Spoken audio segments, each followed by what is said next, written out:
Mr. Mayor? Thank you so much for calling the meeting to order, and we're going to try and work on an opportunity today to be able to utilize the IT department and our great communications department's bridging of the ability for us to be able to do this for all of us, if necessary, for a future commission meeting. And thanks to the governor's edict on this, we can do this now as a means of getting together. I want to first start by thanking our staff and each of the department heads for the incredible work that they have done and continue to do and do throughout the weekend to help prepare us for an uncertain future. And I think one of the things that probably is the most difficult for us is the uncertainty. When we think about planning, we always like to plan with certain date points in mind. And because we have entered this uncertain time, we also enter a time where people are feeling like this is going to be permanent, like the flip problem can occur. It's neither. So what we want to do is make sure that we are figuring out how to live appropriately temporarily, as well as moving towards what we know will ultimately be a storm past. And so that's one of the purposes of this special meeting today, is talking about how much do we move into that. But I want the overview of people, because I think we'll have a spectrum of citizens who might feel like we're not doing enough on the one hand and we're doing too much on the other hand. That tension, that imbalance is the need to respond as drastically as necessary to what we see occur, while being as compassionate as possible for what we need to tolerate for people's economic scenarios, their abilities to sustain life and living, and having limited social contact. What we really need, though, on the other hand, is community cooperation through all of this, and to take it more seriously than you might if you don't take it seriously, and if you're overly angst over about it, to recognize we're working on some of the things that will help protect our future all along the way. So I would encourage people not to do anything, any planning across the community that's 10 people or more. We have had some groups continue to meet. That is not healthy for any of us. And this is a difficult thing for us to apply, but it's part of what we have to do just to be practical. The other thing I want to encourage us to do before we get started, and this is just a preliminary comment, but I want us to recognize that this puts pressures on all of us personally that don't normally occur. So that gets evidenced at home a little bit, as you may have more tension within the home. That gets evidence with absence of patience. This is a time to be as grace-filled as possible, because we are dealing with pressures that we normally would not deal with, and recognize that we're working through a plan to get back to normalcy, which we will do in much shorter order than you might think about when you compare it to the recession, which was many, many years. We're not talking about that kind of an interruption. We're talking about something that's more stable. And so with that, and those just opening thoughts, we call this meeting to order. City Manager Delgado, comments? No, Mr. Mayor, no comments on your opening, but obviously we're here to go ahead and give the City Commission a briefing on where we're at today as a city. Obviously, you've all been receiving a number of updates that our staff has been putting together on a daily basis. I hope they've been informative. We've tried to go ahead and give you at-the-minute information as it comes to us, as well as information from the state and federal levels, as well as the county level too. What I'm going to do today is give you a very quick briefing on some items that we're currently doing, some items that we really need some direction from you all, as well as then allowing Audrey Kane, our emergency manager, to give an update. Kevin wants to give an update also about moving forward. As you can see, this is becoming the new norm, at least for a little while, and so we want to discuss how we want to handle meetings going forward. And then finally, I know there had been some questions regarding Lakeland Electric and billing and all our utilities, and we have some folks from Lakeland Electric here that can give a quick brief too. And then at that point, we'll open it up and allow any type of discussion or comments that you may have. if that's okay with you, I'll go ahead and get started on the briefing. Excellent. Thank you, Mr. Mayor. As you know, we were notified last week of the Family First Coronavirus Response Act, which is House H.R. 6201 that had been signed into law by the President. This is the Family Medical Leave Act and paid sick leave laws that will become effective on April 2nd. And it aims to provide initial relief to American workers in the wake of this epidemic. Under this expanded FMLA law, the reason for leaving and eligibility have been enhanced to comprehend the public emergency or the public health emergency. In addition, any full or part-time employee who's been on the payroll for the city's payroll for at least 30 days will be eligible. So beginning on April 2nd, certain employees, including government employees, will be required to be provided paid administrative or paid emergency sick leave and paid public health emergency leave under this FMLA clause. Under this emergency paid sick leave provisions, there are specific requirements regarding the amount of pay required, different reasons for sick leave, and then some of which are the maximums provided at 66 2/3%.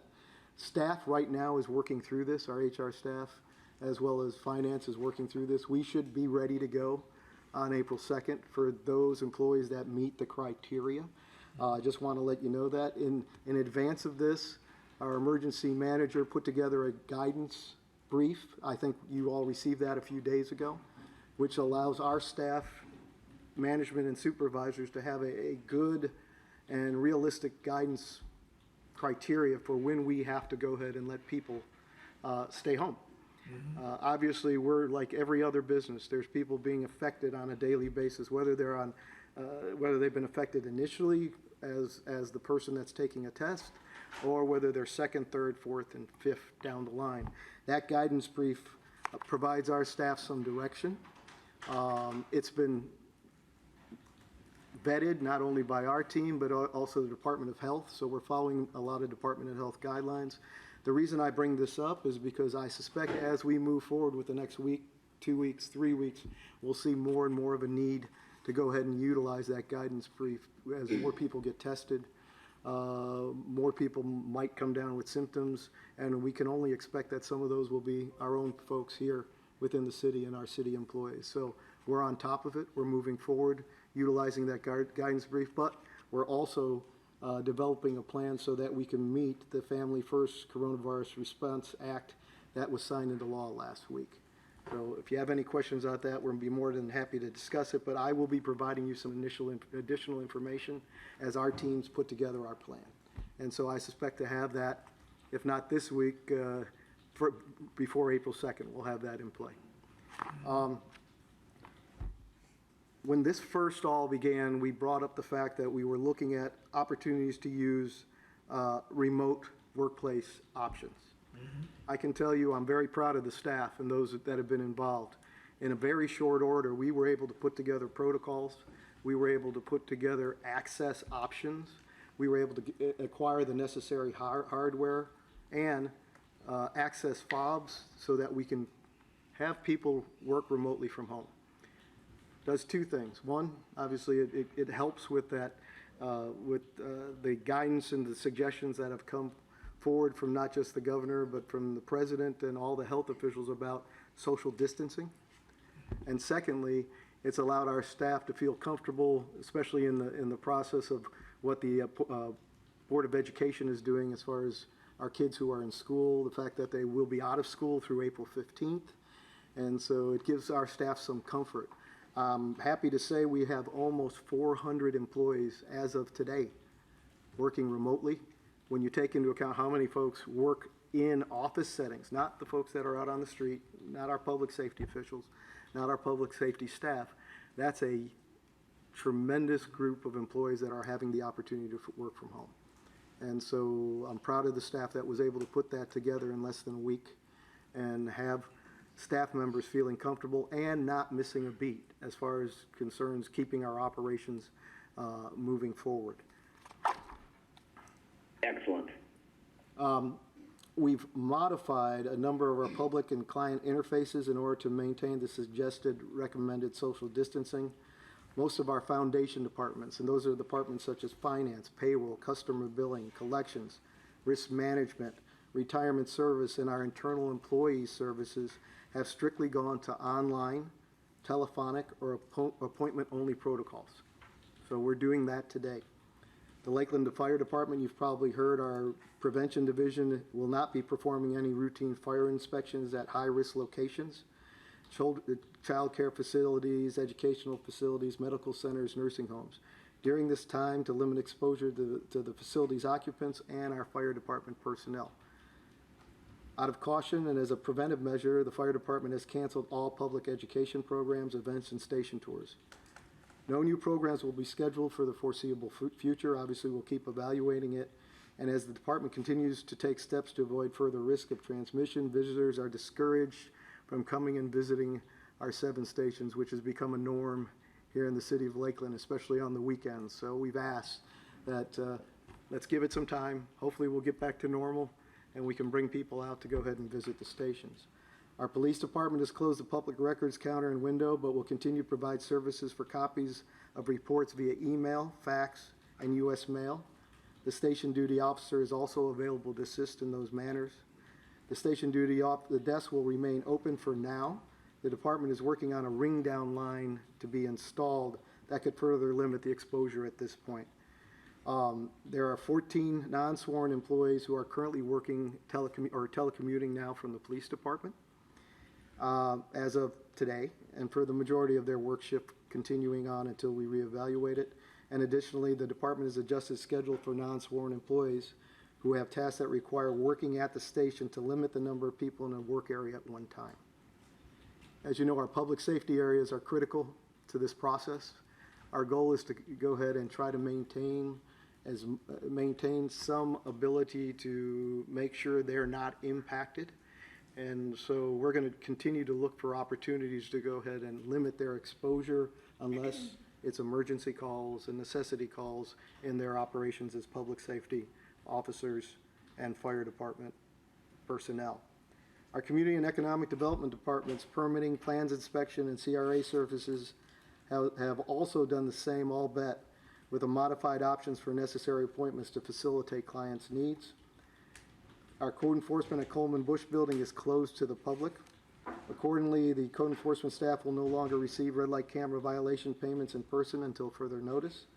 Staff will assist via telephone and advise those who are attempting to pay that they must do so online, to the ATS, or by U.S. mail.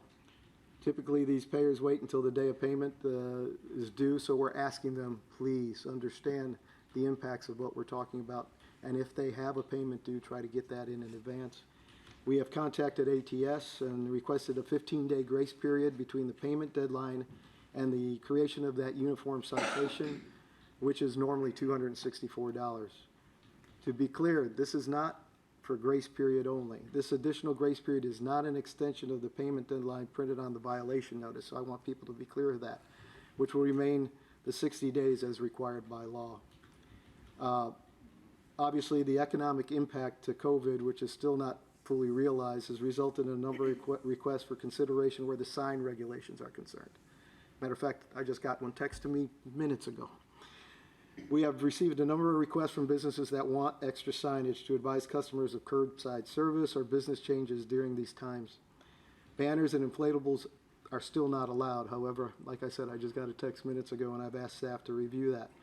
But on last Wednesday, the code enforcement was authorized to take a hands-off approach to enforcement unless we receive a complaint that we just can't ignore. This does not apply to signs placed within the public right-of-way, obviously. Snipe signs in volume or rights-of-way, we buy houses, tax service will continue to be removed as always, and those are the small cardboard signs you see in the street. While we don't want to announce this to the public in general, we're relaxing some of those enforcement codes, and they should understand that we're trying to work with the businesses as much as possible so that they can facilitate and hopefully maintain revenues as we move forward this tough time. The American Association of Code Enforcement sent communications recommending all non-essential interior property maintenance inspections to be suspended until further notice. Our community development code officers were instructed to suspend all interior housing inspections and re-inspections through April 17th of this year. Complainants and owners seeking re-inspection will be advised that their requests will be entered For further investigation, we've followed up on once we resume normal activities. For reinspection, our code officers are asked to reassure the requester that the date of their call will be the date used for compliance if the future inspections are confirmed. Our housing office, which is also located at Coleman Bush, staff will be limited to in-person meetings by appointment only. The need is a little greater with these work groups as their operations require meeting with contractors and clients on a regular basis. Unless a visitor has an appointment, they must meet in person. No one from the public will be allowed in the building. So we're asking people to get online, get on the phone, set up that appointment, and we'll facilitate it that way. Obviously, public meetings have been a key concern moving forward, and we've gone ahead and we've modified some of our public meeting schedule and actually have canceled some meetings. So the Affordable Housing and Advisory Board, the Historic Preservation Board, the CRA Advisory Board, Zoning Board of Adjustments and Appeals, the Red Light Camera Appeal hearings, and the Code Enforcement Boards through the month of April have been canceled. The business schedule for each of these boards will be considered at the next regularly scheduled meeting. No additional cancellations have been determined at this point, but obviously we'll continue to evaluate that as the process moves forward and as the challenge moves forward. In response to the governor's executive order regarding bars and restaurants, the city, in conjunction with our friends at the LDDA, have established procedures for a 15-minute parking dine-out pickup locations throughout the downtown corridor. I think you've seen some of those, and we're actually finding those are even outside of our downtown corridor at this point. It's our objective to maintain these specifically denoted parking locations through the duration of the governor's mandate, to assist our restaurants with their efforts to establish online meal orders, and to reduce capacities within their locations. As of today, the restrooms at 7 Wetlands will not be cleaned or maintained, and the city does not have the available staff to facilitate. Based on this action, the City of Lakeland, as of yesterday, has officially closed 7 Wetlands in accordance with the county parks closing that took place yesterday. The city parks and rec staff have developed a plan that will allow the closures to all city parks and outdoor recreation facilities that can be secured without physical security presence. So if they have gates that can be locked, we have the ability to go ahead and do that. We have put together a plan in order to do that as of sunset tonight, if the commission approves it. This will include Lake Parker Park, Lake Bonnie Park, Common Ground, and those other outdoor facilities that we can secure. The question, however, that we pose to you is whether our tennis courts and Cleveland Heights golf course should be closed as part of this program. We would close those for at least 30 days or until a reevaluation is done and we see our counterparts starting to open these up. Staff who currently manages these facilities, if they're closed, will be asked to continue to maintain the facilities for the time being. We've noted today and found out this morning that all state parks, all 175 of them, are closed. The following park spaces which would close today at dusk would be all gated park spaces and trails, park spaces with picnic pavilions, playgrounds, and or bathrooms, Cleveland Heights Golf Course and parking lot if you feel that is necessary, all tennis and pickleball courts if you feel that is necessary, all basketball courts, all dog parks, and all boat ramps. We have found over the weekend, and my counterparts in the county, other city managers, were concerned about boat ramps being open. I guess there was a lot of business on the water over the weekend in many of these cities, and so they are looking at doing something the same. However, this is something for you as commissioners to discuss. The RP Funding Center are now experiencing cancellations or postponements through the month of June. What we're finding now specifically are college and university graduations have been postponed or canceled, as well as the cancellation of the New Beginnings High School commencement, which is in early June. So now we're starting to see those cancellations reach out to our educational facilities and educational organizations. And as you can imagine, this will be keenly impacting our RP Funding Center as we move forward with this fiscal year. I'm sure that many people are asking you about residential garbage collection. Well, we will continue on schedule. The landfill will also remain open. However, customers coming to the landfill should anticipate delays in service due to increased traffic as the landfill staff practices social distancing. Today we're evaluating options to modify our rear loader collections operations to reduce and eliminate the need to transport 3 employees in a cab. The way we do our rear loaders, there's 3 people in a cab.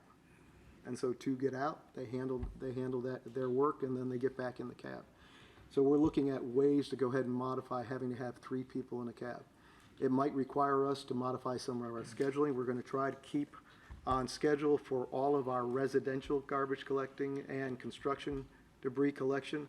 What it might require us to do is take a look at our yard waste collection, take a look at our bulk pickups, and try to modify our staff in order to meet those needs. But nothing has been done yet. We're still evaluating it. If it is something that we can move forward with, I suspect we'll try to do that, at least scheduling at the end of the week sometime. One of the other things that I am going to ask the commission to consider is authorizing us to close all public facility lobbies to pedestrian traffic unless, of course, an appointment has been specifically scheduled. Following the current recommendations for social distancing and the fact that many of our sister communities and the county have already moved to close their public lobbies and entrances, it will be our recommendation that we follow suit beginning tomorrow morning at the opening of business. So that when we get down to the end, that's one of the things I'd like you to consider. As you know, there's an executive order now regarding local government meetings. As you can see, we're attempting to go ahead and use our technology in order to go ahead and become flexible and allow folks to either conduct our meetings with video or telephonic conferencing. Because sunshine laws and requirements are not waived, there are certain minimums that must be observed. Those include providing a physical public place for interested members of the public to go to access whatever technology we end up using, and providing for interactive communication between members of the public and you as commissioners. In the case of a quasi-judicial hearing, such as rezoning hearings, the opportunity for communication between members of the public will also be necessary. The bottom line, as Palmer has opined on, is we can do this. We can move forward with using teleconferencing, video conferencing, as long as we have the ability to go ahead and have the public have input. And so that's what we'll be working on. There have been already cities and counties that are reducing the number of meetings they have, at least through the month of April.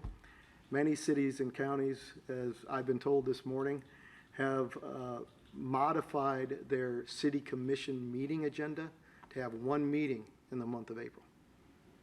Where normally you have 2, they would have 1. That's something I'd like you to consider. We're scheduled to have our meeting on April 6th. There's a lot of business to be done. If we can do it video conferencing and telephonically, I would say to you, our recommendation is to host that meeting. Depending upon what happens in the world between now and April 6th, if you want to have the second meeting, or if you want to consider modifying that second meeting, we can discuss that on April 6th. There are some curfews that we're starting to hear about. Orlando has gone from 11 p.m. to 5 a.m. The Tampa and Hillsborough are possibly doing the same. I know they were discussing today. I'm not sure what came about in their 1:30 discussion. They had a 1:30 conference call. We'll find out. And I know Polk County earlier this afternoon had discussed the possibility, though they have not initiated anything. I'm just leaving that for you for food for thought at this point. During the governor's press conference this morning, he noted that he and his staff are looking at other potential mitigation actions associated with curbing those not adhering to the social distancing recommendations that have been posed. However, the governor did not express that he is prepared to implement a shelter-in-place rendering at this time, though he pointed out it's a tool that can be enacted at some point in the future. So with that, we're leaving you with a couple things to talk about. One, the closure of the park starting tonight at dusk, and whether we close the golf course and the tennis courts in line with that. Secondly, as it relates to closing lobby space and facility buildings, as you know, the county moved forward over the weekend and did that. Many of our sister cities have already started to implement that. I'm asking for you to consider the same starting tomorrow morning. We will continue to do online. We will continue to do teleconferencing, telephone communications, and those who need to have a physical appointment, we will make appointments, thus allowing staff to meet that person at the door, handle that appointment in a way that you have social distancing implemented, and then hopefully making sure that client gets exactly what they need. So those are the things I'm leaving for you to discuss at the end of our briefing.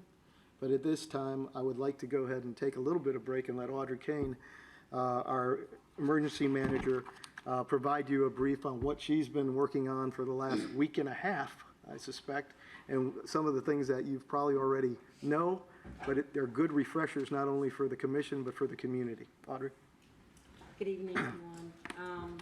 First, I'm going to go back to, since I've only been with the city now 8 weeks, I kind of got like thrown in baptism. So on February 25th, I actually kept an eye on the COVID-19 here in the United States and actually started beginning to develop the City of Lakeland's pandemic plan, which you have a copy of it as a draft form.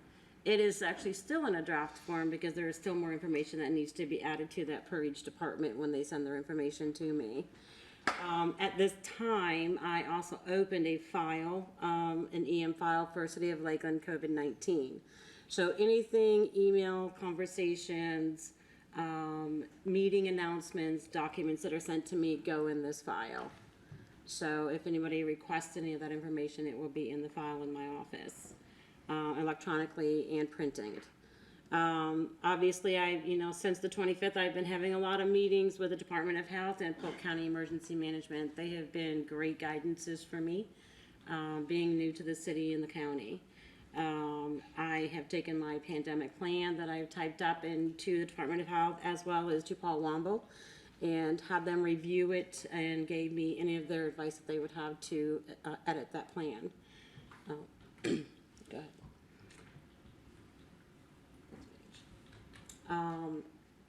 One of the things that we're doing, in emergency management, we as a preparedness, response, and mitigation activities towards COVID-19. As you all know, Florida had their first positive case on March 1st in Manatee and Hillsborough County. I have been monitoring that along with Polk County, being on conference calls daily, listening, and receiving emails from the state as well, from our Region 4 coordinator. Governor DeSantis directed the Florida Department of Health to declare a public health emergency on March 1st. And eventually on March 9th, he declared the state of emergency. On March 16th, the City of Lakeland declared our local state of emergency in the commissioner hearing on that Monday evening. And on the 17th, Polk County saw their first positive cases. And we had discussions within the city about that with city management and department heads to start working on that work from home policy, which Tony Delgado was able to explain to you in at length. These are all the things that are going on in the city that I am keeping an eye on and maintaining records for. As you can see by this graph here, currently there are 64 counties under a local state of emergency. And you can see where that curve is just going straight up as the tests continue to come in on the state as well in the counties. As Tony Delgado stated, the school closures are until April 15th. They are looking at doing online testing, homework, and I do know that the schools will be opening, the elementary schools in Polk County will be opening up for lunches. That was spoke about on the conference call this afternoon. March 30th, yes, correct. And as well as the hospitality industry has been impacted. Originally it was to where the bars were closed and the restaurants were only going to be feeding up to a capacity of about 50%. And now that has changed with the executive order from the governor where that they are closed and only doing either deliveries or pickups. The municipal services has been limited and impacted as well. And as we are looking to have the public areas of the city closed to the citizens to stop the spread of the COVID-19. I'm sure you'll be discussing that later on. And today, or actually last night, around 10:40, I received an email and a text message that the state parks have closed. requirements from the governor.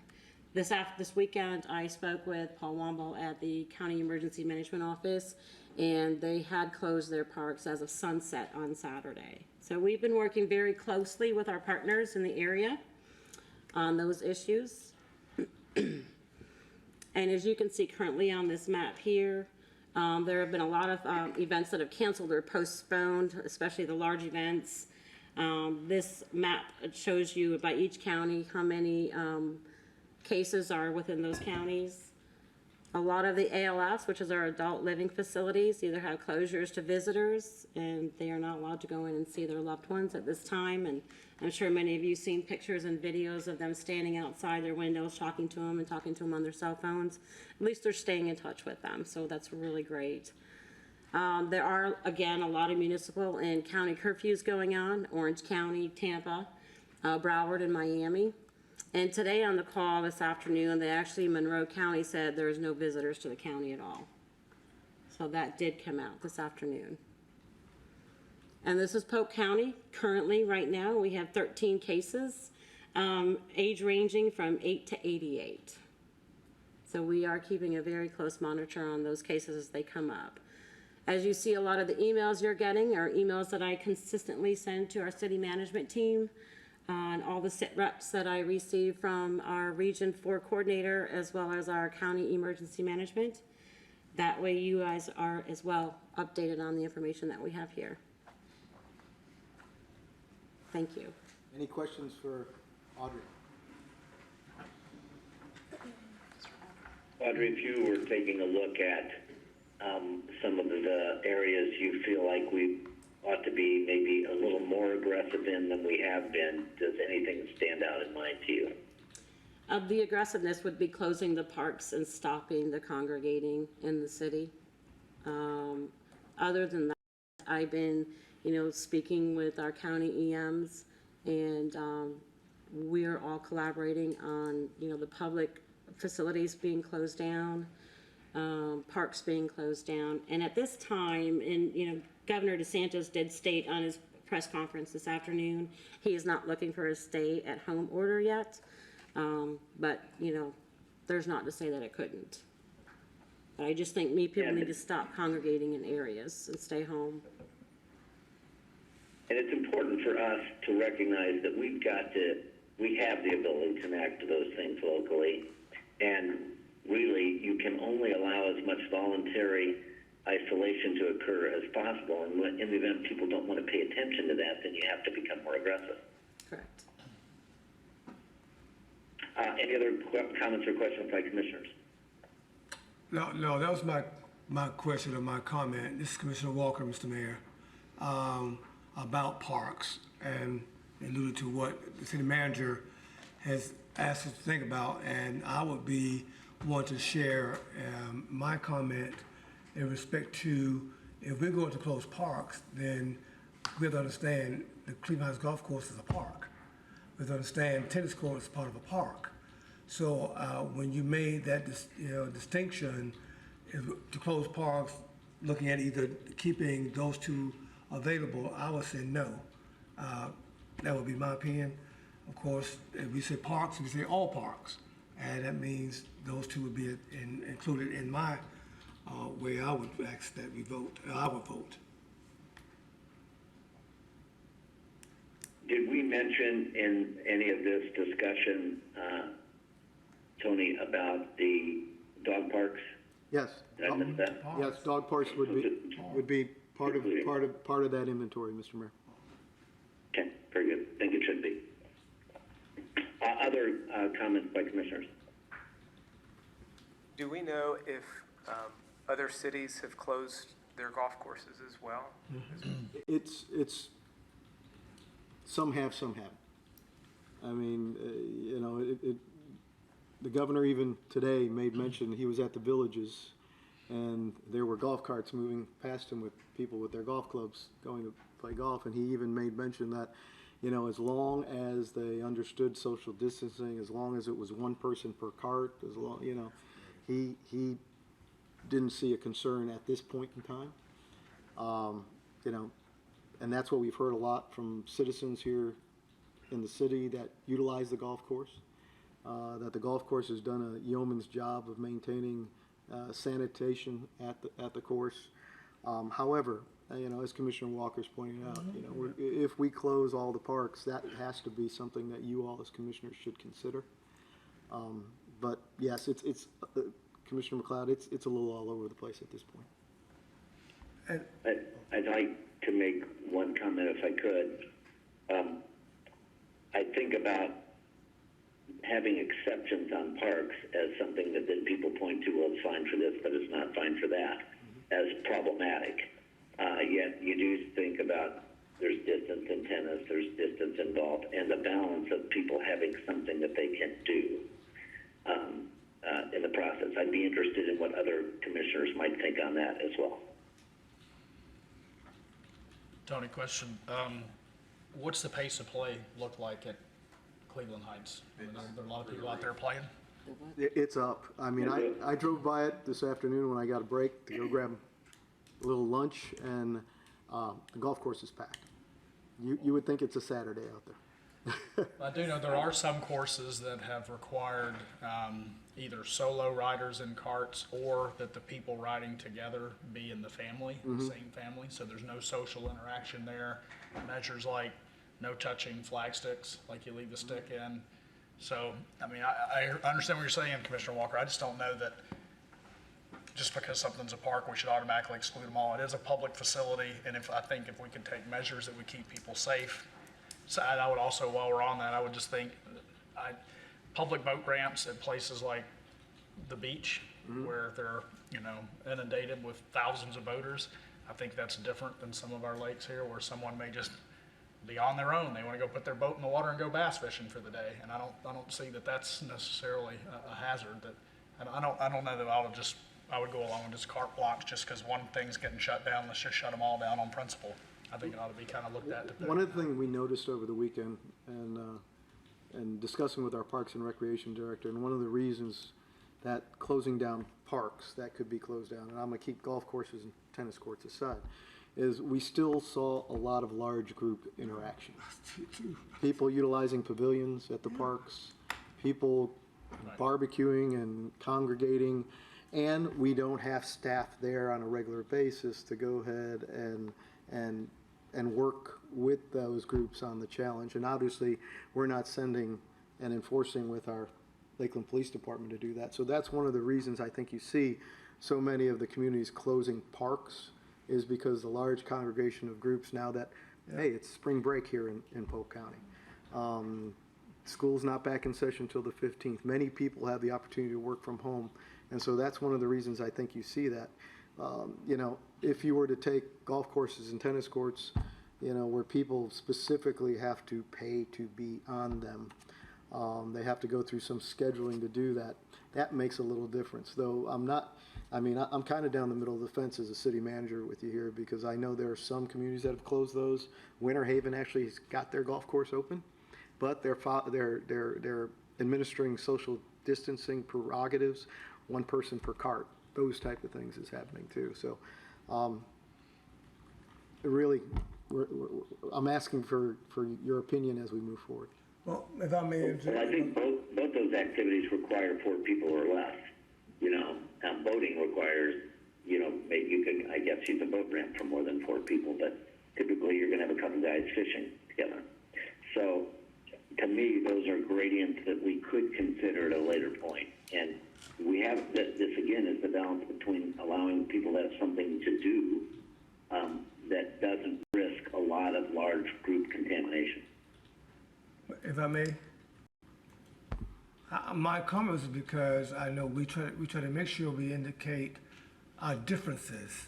We always ask about Cleveland Heights and its situation as when it comes to cost and those kind of things. It's always saying, it's a park. Yes, it is a park. We decided that some years back, as this commission did, to make sure we include it on our parks. And for people to understand, everybody don't golf. I don't golf. My son golfs. I'm his caddy. Right. But again, I want perception to be sure that people understand if we go this route, you all, because I got people telling me, well, Commissioner, what's wrong with me? Am I taking my two toddlers to walk, around Lake Parker. And of course, you enter into the park in most cases, if we close it down. So that's what we have. I think we have to guard ourselves. And if moving forward, if we have the vote to say keep it open, we got to make sure we do what we're doing, as you have already indicated with Commissioner Franklin, to make sure we got those things in place to honor what we asking about social distancing and keep all that stuff as best we can aligned properly. Because I don't never want to hear anybody come tell me, so you did it over there, and they got the right, they can pay the money, and they can go golf, but I can't go and walk around Central Park or whatever park with a toddler. My point would just be closing down the places like the pavilions where they congregate. Well, and I think those are good comments, Commissioner Walker. Why don't we work from a motion if someone is prepared to do that, and then our discussion can be more pointed? Well, I can offer a motion at this time that we do as a county, and sister cities maybe around us done. I just heard them say Winter Haven is not. Winter Haven's not, and some of the private courses have. Yeah, but I would say we're gonna close parks. Let's do all parks so we could be in line with our county, our state. There's parks all closed. Effective when? We would like to do it at the close of business today. Is that your motion, Commissioner That's Walker? my motion. Don't get a second, it's Right. dead. What were you Your saying, second?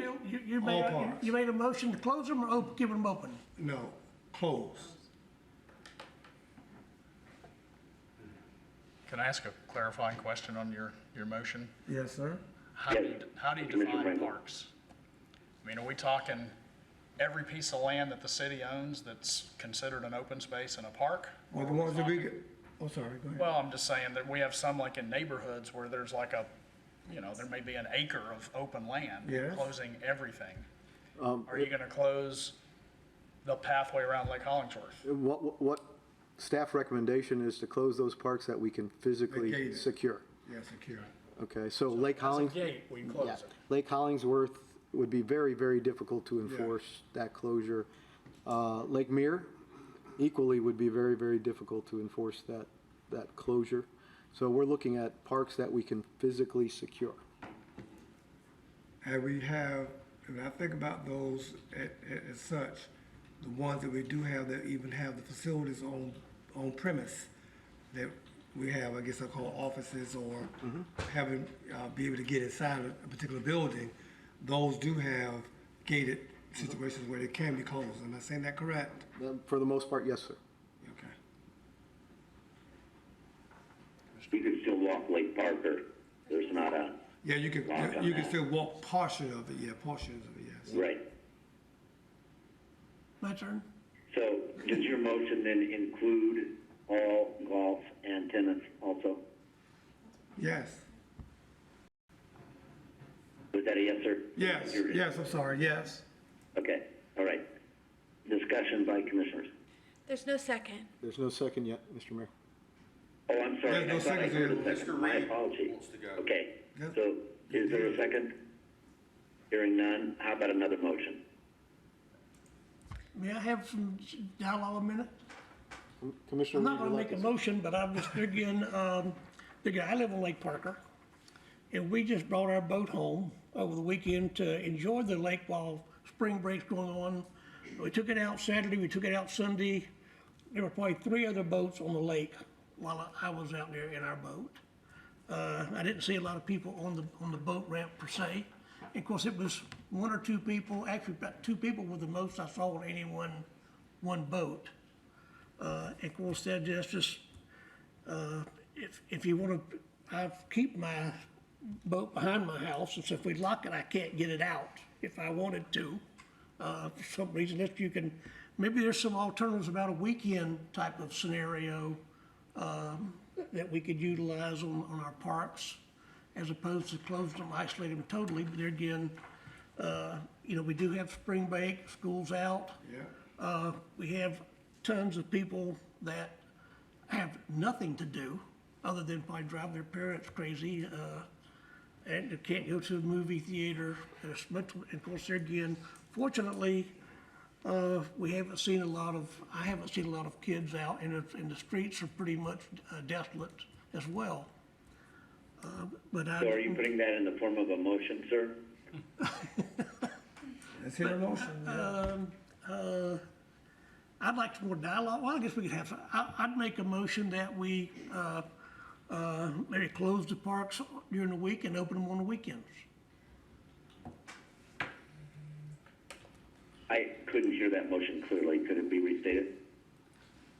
We would close our public parks that we could close, and I guess including the boat ramps, Monday through Friday, when we open Saturday and Sunday.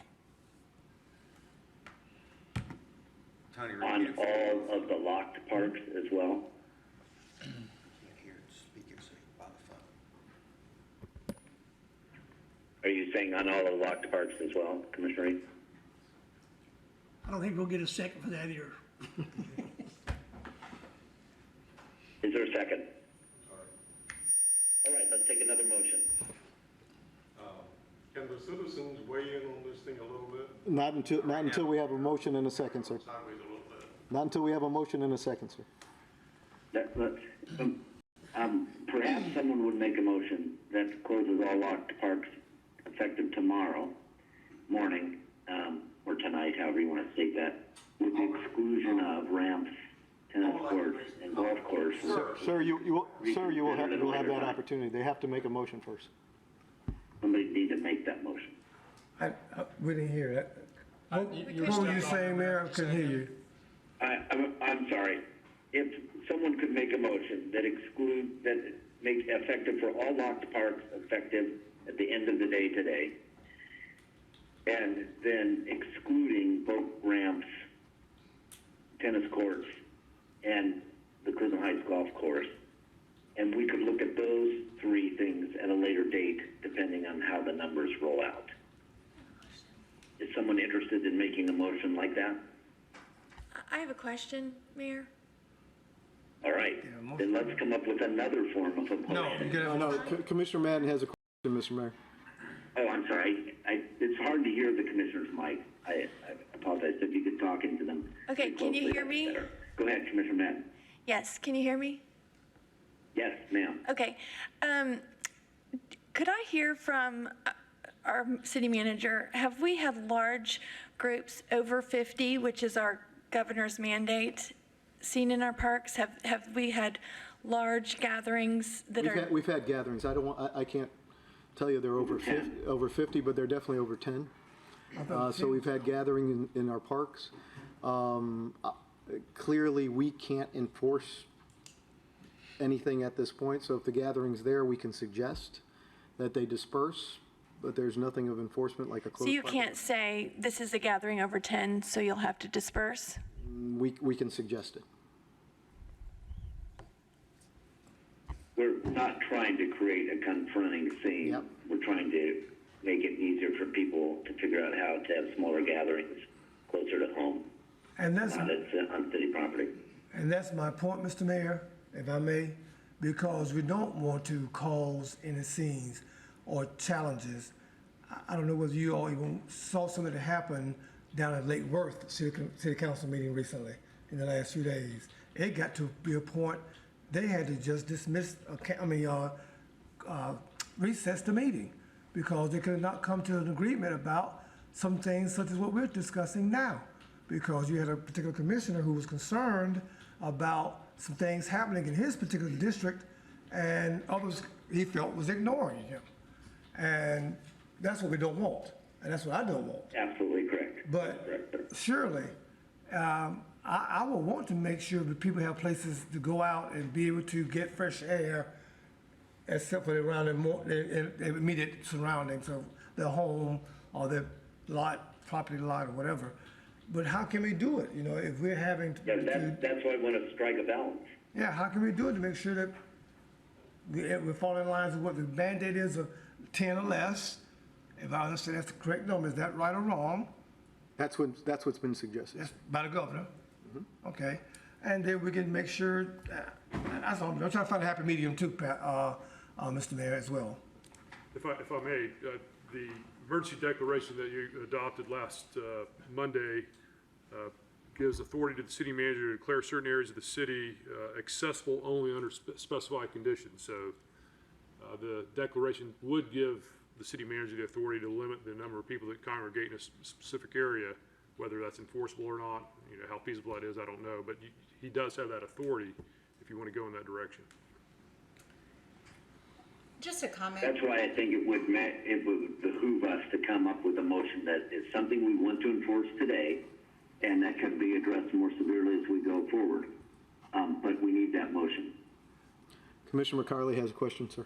I just had a comment. I wanted to ask Ms. Kane, if we want to, not to put you on the spot at week 8 of your position, but if we want to stop the virus, and if we look at other municipalities around the state of Florida and even beyond Florida, I know Miami-Dade has the highest number in the state of cases, and Broward. Miami exceeded them today, I think. Yeah, so, you know, have they locked down all their parks to your knowledge? Yes.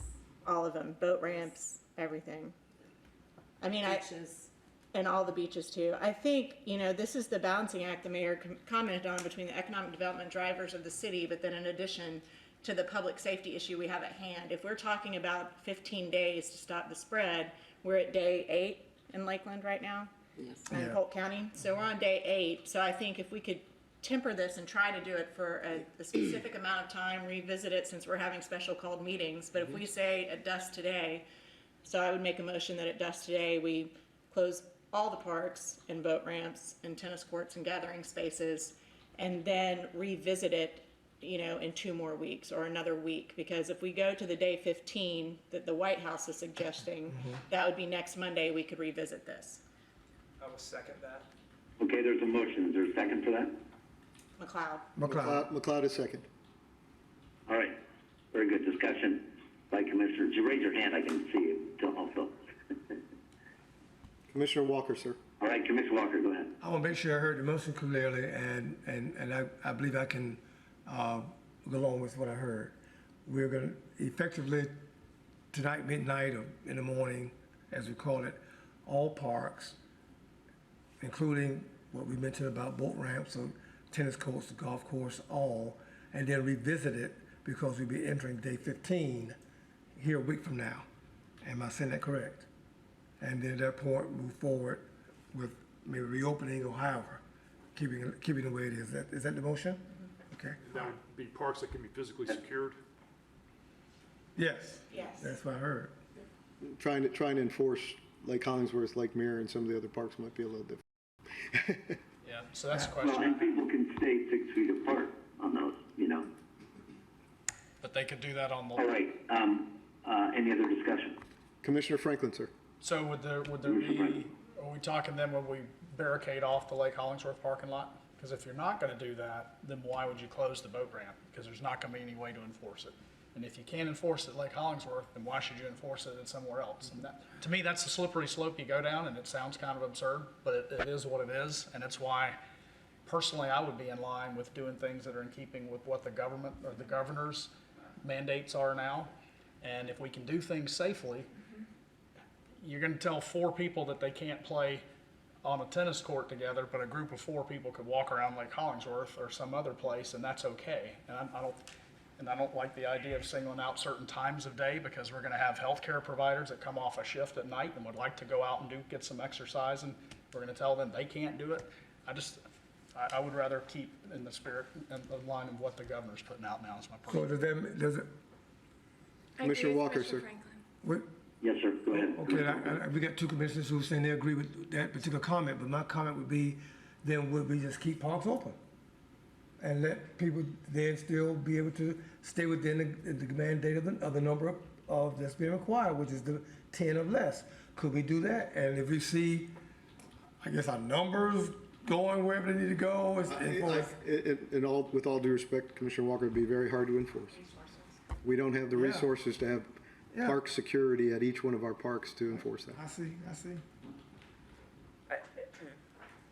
I think as a fact, you know, we're focused in this conversation and discussion on the activity and protection side of people from boredom and getting wanting an activity to do. We have to make sure we're blending in the need for the why, which is that we have safety to protect. Yes. And what we're trying to do is not become like Italy and allow ramp-ups to occur because we were too tolerant too long instead of less tolerance early in order to keep our numbers low. And I think that's the balance that we have to work on in this conversation. And so as you think about this, you kind of want to think about it at two dimensions. Is it enough and appropriate? People can walk in their neighborhoods. They can walk around lakes that aren't locked. Obviously, they can do all those kinds of things to get them some activity. And is it too restrictive of some things that are done in smaller numbers? So I think that's kind of what you want to balance in this. If we're looking at it as an April 15th review, maybe we are as drastic as necessary. You have Commissioner McLeod and Commissioner Madden, sir. Commissioner McLeod. I know that as we discuss this, that we don't take these decisions lightly. A little closer to the mic if you could, sir. I apologize. You can tell that we're trying to get our hands around what is the best policy decision. And while on one hand, I don't like the idea of having to close all parks, the golf course, tennis courts, and boat ramps included, when we think about where we are now as a county and a city and what we're trying to avoid, we're trying to slow the spread. We're trying to do everything we can, but at the same time, respect people's freedoms. But from a practical level of implementing this, I think it is more manageable and more feasible for the city staff to say that we're closing all parks for this duration of time. We can revisit it as a commission. In fact, I think we encourage that. We want to come back and look at these decisions. But sitting here thinking, what can we do to protect our public health? I don't like, my family, we use parks. My kids, they love to go to parks. And so the thought of, okay, now we've got more time to fill with the kids at the house. I know that's hard. That's a sacrifice on everyone. But we're asking the community, everyone to do our part, and that hopefully we don't become a hot spot, that we've taken some measures that maybe we said we did a little too much here, but we were able to hopefully slow this thing down. And so that's where I land on it. And that's why I can get behind Commissioner McCarley's motion to close all parks for the limited time and then revisit it. Commissioner Madden. Commissioner Madden. You know, I know that we have 105,000 children who have a spring break this week, and then next week they'll be back into school virtually trying to figure out things, you know, that the school board is championing and getting, you know, the teachers to be able to disseminate all the information that they need to get back to school. You know, I know that we have this 15 days to slow the spread, and it's an all of America approach. And but on the other hand, I think that, you know, you mentioned Italy. If we went to a extreme protective measure to keep the most vulnerable quarantined instead of quarantining workers and children and everyone else, that would be my preference. I, you know, see what's happening in states that are shutting down and how difficult it gets once that happens. And to give a little fresh air and a little opportunity before, you know, you go to those draconian, you know, measures to close everything down. I'm of the nature to want to, unless we're having, you know, outbreaks and big, you know, gatherings that are defying our governor's orders, I would rather be a little slower and more incremental as necessary, and let people get some fresh air. Not everyone lives on a street with sidewalks. No, not everyone lives in a place with a grassy field. And, you know, this might be their last week to be able to get out in the grass and get outside and get some fresh air. So, you know, I know we're on a 15-day, but what I've seen in the other states that shut down don't give me a lot of hope that this will be over in 15 days. Rather the contrary, that it'll get more, you know, look more like sheltering in place. So I'm inclined to say if we could be a little more incremental this week of spring break and give kids some fresh air this week and let people go to tennis courts or golf, you know, courses where they can be one-on-one and get some of that fresh air, then that's my preference. So, Commissioner Madden, is your preference to delay this for 1 week as a start, and then you would support the motion as it is? Yes. Mr. Mayor, you also have people in the public that would like to speak based upon the motion. All right. Any other commissioners first that want to say anything that have not? All right. First person, if they could go to the dais, please, and state your name. Podium, sir, and state your name. Go ahead. Well, thank you very much. I've been listening a bit, but first credentials. Is this working? Yes, sir. Yes, sir. State your name. Credentials a little bit are kind of important. My credentials are pretty simple. Cumbia Elementary School, the old Lakeland Junior High School, Lakeland Senior High School, Florida Southern College. You know my wife, Sandy Tyler. She's Kathleen Elementary, Kathleen Middle, right? First graduating class at Kathleen High School and Lakeland College. We've been in Lakeland a long time. We're very interested in it. We're high part users, as a matter of You have fact. to have your name first. for Yeah, the we- record. I'm sorry? We have to have your name first. Oh, Marvin Tyler. Again? Yeah. Marvin Tyler. Marvin Tyler. Okay, is that all right? Yeah, yes, sir. Thank I you. just wanted you to know why I'm up here today. First and foremost, I'm a few things I've been listening to, and I'm a retired CPA. I'm not into hysteria. We just aren't that type of people. We're more fact-driven, okay? So I'm just not hysterics. Don't believe in it, quite frankly. But the thing is that I don't have to be. I've got some support. The center, we have the Center for Disease Control, right? They're authoritative, aren't they? And I thought this was kind of interesting. Laboratory confirmed flu activity reported continued to decrease. That's good news, isn't it? It's getting less and less and less. The other thing that they have to say, I think is equally important, the flu season is about over. We have flu every year. I would wager every one of you has been subjected to flu. What do? Stay home for a few days, right? This coronavirus is nothing but a flu virus, right? It happened during the Obama administration. None of this stuff happened. People got the flu, they went back to work. The media jumped on it this year and they frightened the hell out of everybody. I'm kind of going, what is this talking about? My concerns are we're just going hysterical on it, and I'd like to say let's settle back down. It worked its way out during the Obama administration. It will work its way out through this one too. They're saying by May 7th this is pretty well done. And I'm happy to show that our local newspaper said the same thing in their headlines. Florida climate, ray of hope against COVID-19. It's going to stop in May is what they're saying about it. So it's kind of over for this year. So I don't know that I can see reacting to it.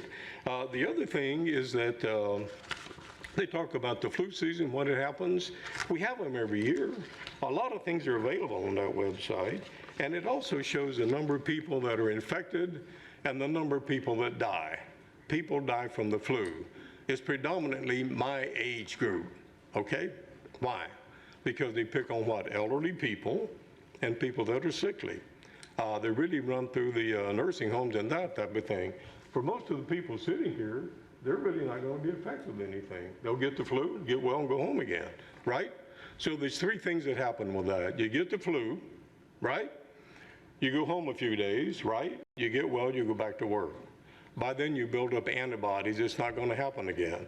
Maybe you get a little bit worse, you stay home a little longer. Maybe it gets really bad, you go to see the doctor, you get an antiviral, you go back home again. Some people have to go to the hospital, right? I mean, mostly in my age group, things like that, you got pretty serious stuff. My concern about all this media stuff going on is people will start rushing to the hospital and clog them up when they really don't need to go. They can stay home and get well. Now I'm seeing moving other things you do that really affect it. We have parks in this town. Lakeland is famous for that. He's saying from his standpoint, which is correct, he's in charge of this thing. He's got to look and do what he's ordered to do, right? But parks are fresh air environments, right? I was walking Lake Parker Park today.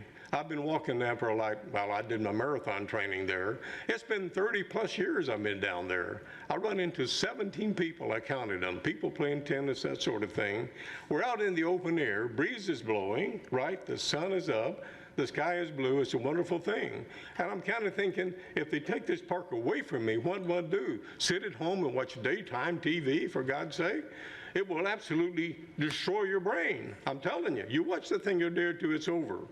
So I'm just saying, I am absolutely, totally opposed. I don't even see any need to close a fresh air park. What are you going to do? Try to close Lake Hollingsworth so nobody can walk around it? No. Same thing happens in Lake Parker Park. People walk around it. It's very healthy. And healthy people tend to push off the flu. They really do. It's unhealthy people that wind up with serious problems on it. So I just don't understand fresh air, sunshine, the flu season is ending anyway. Why we're even entertaining the thought of closing down our parks? It's bothersome to me. My parents had a third grade education and they had more common sense in the little finger. Some people got in their whole body is all the thing I can figure. It's kind of not popular anymore to act with common sense. But I just appreciate the opportunity to speak. The good news again, it's going to end. The CDC says it's going to end when? May, okay? And the Lakeland Ledger followed up with an article on it. So I'm saying let's not overreact, and that I appreciate time to say a few words. Bill, I appreciate it. Thank you very much, Mr. Todd. Okay. I think in response to your concern, we hope that that's correct, but the numbers are going to play the music. And the reality is, in Italy, the numbers had 796 people buried yesterday in the city area.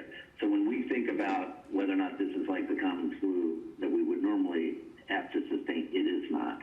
That's not really our debate here. Our debate is to try and talk about how do we be preemptive on the front side of allowing this to become the accelerated problem that Italy did not stop. And so, again, that's where this being as drastic as necessary really comes into play. Thank you. Thank you, sir. Other comments from the public? Anyone else from the public? Okay. Not on this issue, Mr. Mayor. Okay. Thank you very much. Can you restate the motion, please? No, we have one more. Okay, person hi, from the Andre public. Hall. Thank you for Your this name first, opportunity. please. Andre Hall, as Thank I you, just Andre. said. I really had a hard time sitting there and listening to that. It was a very touching story. But we keep bringing up Italy as an example, and for me personally, I actually study infectious diseases in college. I'm at the University of Chicago, and I am very concerned when I see debates like this happening, and I just do not understand why it should even be a debate to not close things. I realize that people are on spring break and children are out of the house, but personally, it seems very frustrating to me to allow more opportunities for the disease to spread. And while it may just seem like 4 or 5 people, all it takes is just one person. And that person could spread. Simple math would show, as we had the graph earlier, exponential growth could potentially be very problematic for our city and other cities at large. So thank you. Thank you, Andre. All right, thank you, sir. Any other comments from the public? On this All right. issue? Yes, Mr. Mayor, we have one more. Come on, Richard. We have one more. I don't have that for you, I apologize. Sorry, Mr. Mayor, we have one more public discussion. My name is Richard Please DeAngelis. state your name. He has. Richard DeAngelis. I've gotten to know a lot of you personally, and I'd like to say, first of all, that I'm very proud of you guys. I think you're doing a great job, and I can't imagine entering a local election and then getting this thrown on your laps. It's not great. I just wanted to say a couple quick things. I own the Red Door. It's a small local restaurant. We closed a week early for 2 primary reasons. We closed to make sure my staff could get any available jobs that were out there for them that could sustain them for a period of time. The second reason we closed was we thought it was in the public best interest that we give the optics that this isn't a time about what we personally wish for or wish we want to have. I played tennis this morning. I've got tennis scheduled every morning this week because I know that pretty soon we're going to be ordered to stay at home. It doesn't matter what I think is going to happen with the disease. Doesn't matter what Governor DeSantis has to say about this disease. All I know is it's uncomfortable. A lot of us aren't coming back. We're not sure we're going to come back. It's not going to be easy. We make enough money these spring months to help sustain ourselves through summer to be able to get to the winter. businesses and groups that are passion-driven instead of profit-driven are going to be gutted. We're not going to be the same community as we were or think we are. And so I'm imploring with you, like my Italian friend, think about getting our clock started. Our clock really starts when we're not out spreading the virus, and we can get through a couple incubation phases, and we can get to the other side of this and see what we're gonna do. It isn't about being able to take your boat out. It is about me playing tennis or someone playing golf. It's about making sure that we are local community leaders, showing people that we're taking this disease serious and that we're not going to give the optic that everything is just gonna be okay come Monday. Because I don't think it is. So that's all I have for you. I love you all, and hopefully I'll see you in the red door one day. Thank you, sir. Appreciate your comment. Is there anyone else from the public? No, sir. All right. Just let's do a restatement of the motion. Sally, can you do that? I have the motion as to close all parks, boat ramps, golf course, tennis, everything for 15 days. Effective? 1 week, I think. 1 week. Oh, it's for 1 week? Yeah. To get through the 15-day requirement, that's what it was. That can be physically secured? Those will be physically secured, yes. For 1 week, Yes. effective tonight? The motion is for 7 days, Commissioner McCarley? Yes. So we meet again next We Monday. meet next week, yeah. Okay. I missed that. I apologize for missing that. So that's for 7 days, everything that can be locked, which includes golf courses, tennis courts, boat ramps, and and that would be effective tonight, effectively, end of day, midnight tonight. Is that correct? That's correct, sir. Yes. All right. Let's do a roll call vote on this, and we'll start with Commissioner Walker. Yes. Yes. No. No. Yes. Yes. This is tough. Either get as much as I'm against it, I'm going to vote yes. I'm going to vote yes. All right, so that's a unanimous vote. No. I think, No, it's not, sir. 5-2. It's 5-2, sir. oh, I'm sorry, who were the two I missed? I apologize. Commissioner Madden, Commissioner Franklin voted Nay. nay. Okay. We are going to have to work some kinks out in our virtual Yeah. meetings, and this is good. Television. Okay. Yeah, we'll, Television is a 3-second to 5-second delay. Okay. So Yeah, he's we'll- watching that for your vote. yeah, we will definitely work things out. All right, that's fine, and I apologize, I did not hear this. So that motion passes. That takes us back to the Parks and Rec issue. Let's go then to the lobby spaces and the facilities and buildings.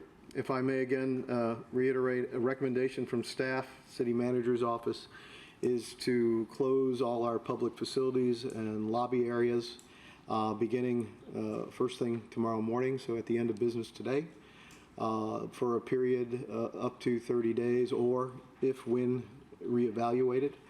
We will continue to go ahead and use online telephonic communications, as well as setting an appointment schedule for those who need to meet physically with any of our staff, specifically in areas such as inspection, design review, HR considerations, that we will meet per appointment. And then we'll do that once again for a period of 30 days or until reevaluated. That is the recommendation from staff. Is there a motion? So moved. Second. And that'll be for the 30-day period. Discussion by commissioners. Commissioner McLeod. So Tony, could you just walk us through, if somebody, they don't get this announcement or they miss it, they show up later in the week to a public lobby, there's signage, There will be signage. Kevin will make sure press releases, actually, he's ready to do press releases this evening.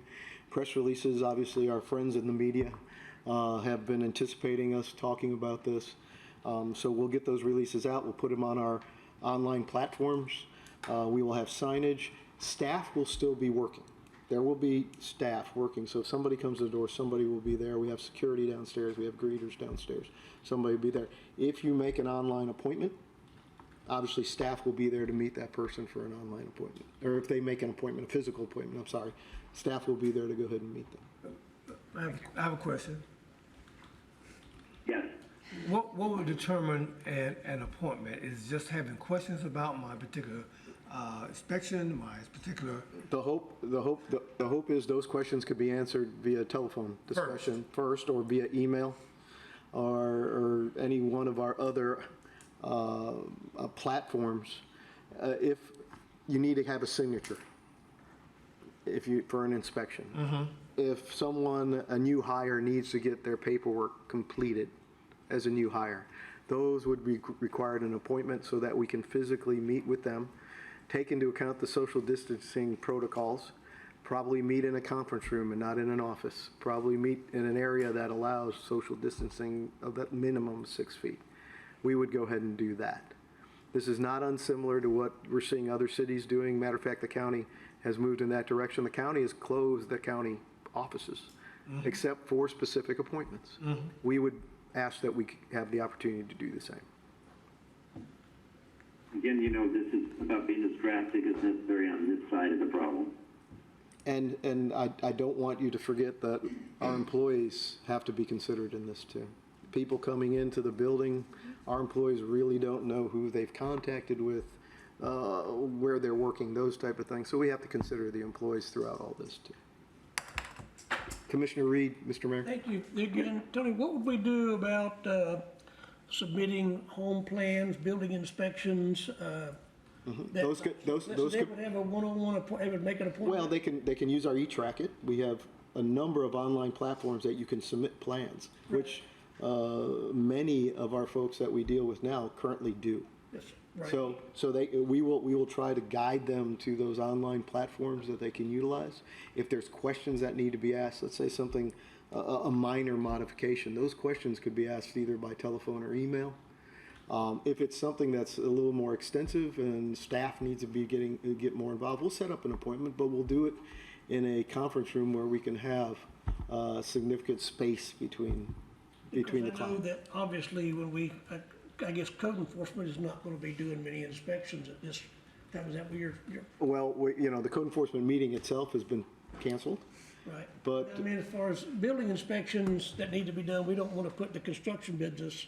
no, we will still operate those. Obviously, we won't go into areas that are considered to have some challenges, nursing homes, those type of facilities. But we'll work with the clients as best we can. We do not want to stop economic development. That is not what we're saying. Exactly. What we're saying is, let's find these other platforms that could be utilized, and that if we do have to have face-to-face meetings, let's set the appointment so we know how many people have to be there, where we can schedule the meeting. Most appointments, we don't need 20 people sitting in that appointment. Maybe we need 2 or 3 people to go ahead and work that out, and that way we can have a space that we can have social distancing. We don't compromise the process, but we accelerate or we differentiate a way to be able to accomplish it. That's correct, Mr. Mayor. And you may know that, again, just for general public, again, if it's more the county though, I guess, are they taking driver's license and stuff like that? Are they, that's not our, I know it's not our concern. Well, we've heard from Mr. Tedder is that they've closed the offices. They're not, the only thing, they'll do some emergency requirements such as CDL license, those type of things that are required. Somebody that needs to continue to operate a truck to move product, but they've pretty much suspended. Can't get a driver's license, can't get a new tag. Probably, well, the new tags, some of that you can do, via electronically too. There's kiosks that can be worked on. We also have the opportunity to do go-to meetings, something Kevin's going to talk about here in a little bit as we move forward with this process. We have an opportunity to do go-to meetings. So if there's a development group or somebody that needs to do that, we can also do this on a go-to meeting where we can share plans and share documents electronically to go ahead and do that. So once again, we're not trying to stifle. What we're trying to do is meet the suggestions of the social distancing and protect not only the residents and our clients, but also our employees. Right. We could do a complete design review committee meeting and have everybody on it, and have the plans and everything that can be illustrated. So it can be done. We just have to move into this. This is one of those areas of inconvenience and change that we do in order to accommodate progress. Mm-hmm. And we would suggest doing that for 30 days. Or until evaluated. If for some reason the world changes quickly, we can be nimble and flexible to go ahead and reevaluate. Commissioner McLeod, did you have I thought perhaps at the end earlier. No, I don't. Tony, you just answered that. Just to remind folks that we can reevaluate these, even if we say 30 days, there's nothing that prohibits us from coming back in and changing course if we need to. Commissioner Mann has a question. I just would like to I would like to comment also that, making these decisions, could open up opportunity for innovation and best practices going forward, so that when we don't have quarantines, that we actually have new ways of interfacing with our customers that are more effective. And so I would encourage all of our staff and community development department and all of our staff and all the departments to think about how this, teleconferencing, telephonic meetings, GoToMeetings, Zoom meetings, could maybe be implemented even when we're not under situations like this. So I'm hoping to hear that we do get some. This is a woman who's made lemonade out of lemon. Exactly. Well, They'll have a little extra time, so we want to see some good best practices at the end of this. Well, as you know, we've touted our online inspection and permit operations. Many people use it, but not everybody does. Hopefully people will see that it works, our e-track-it programs, our e-plan programs, those type of things, and hopefully people will see that it works, and those can continue. That's the low-hanging fruit, but as you said, there's other opportunities out there too. Yes.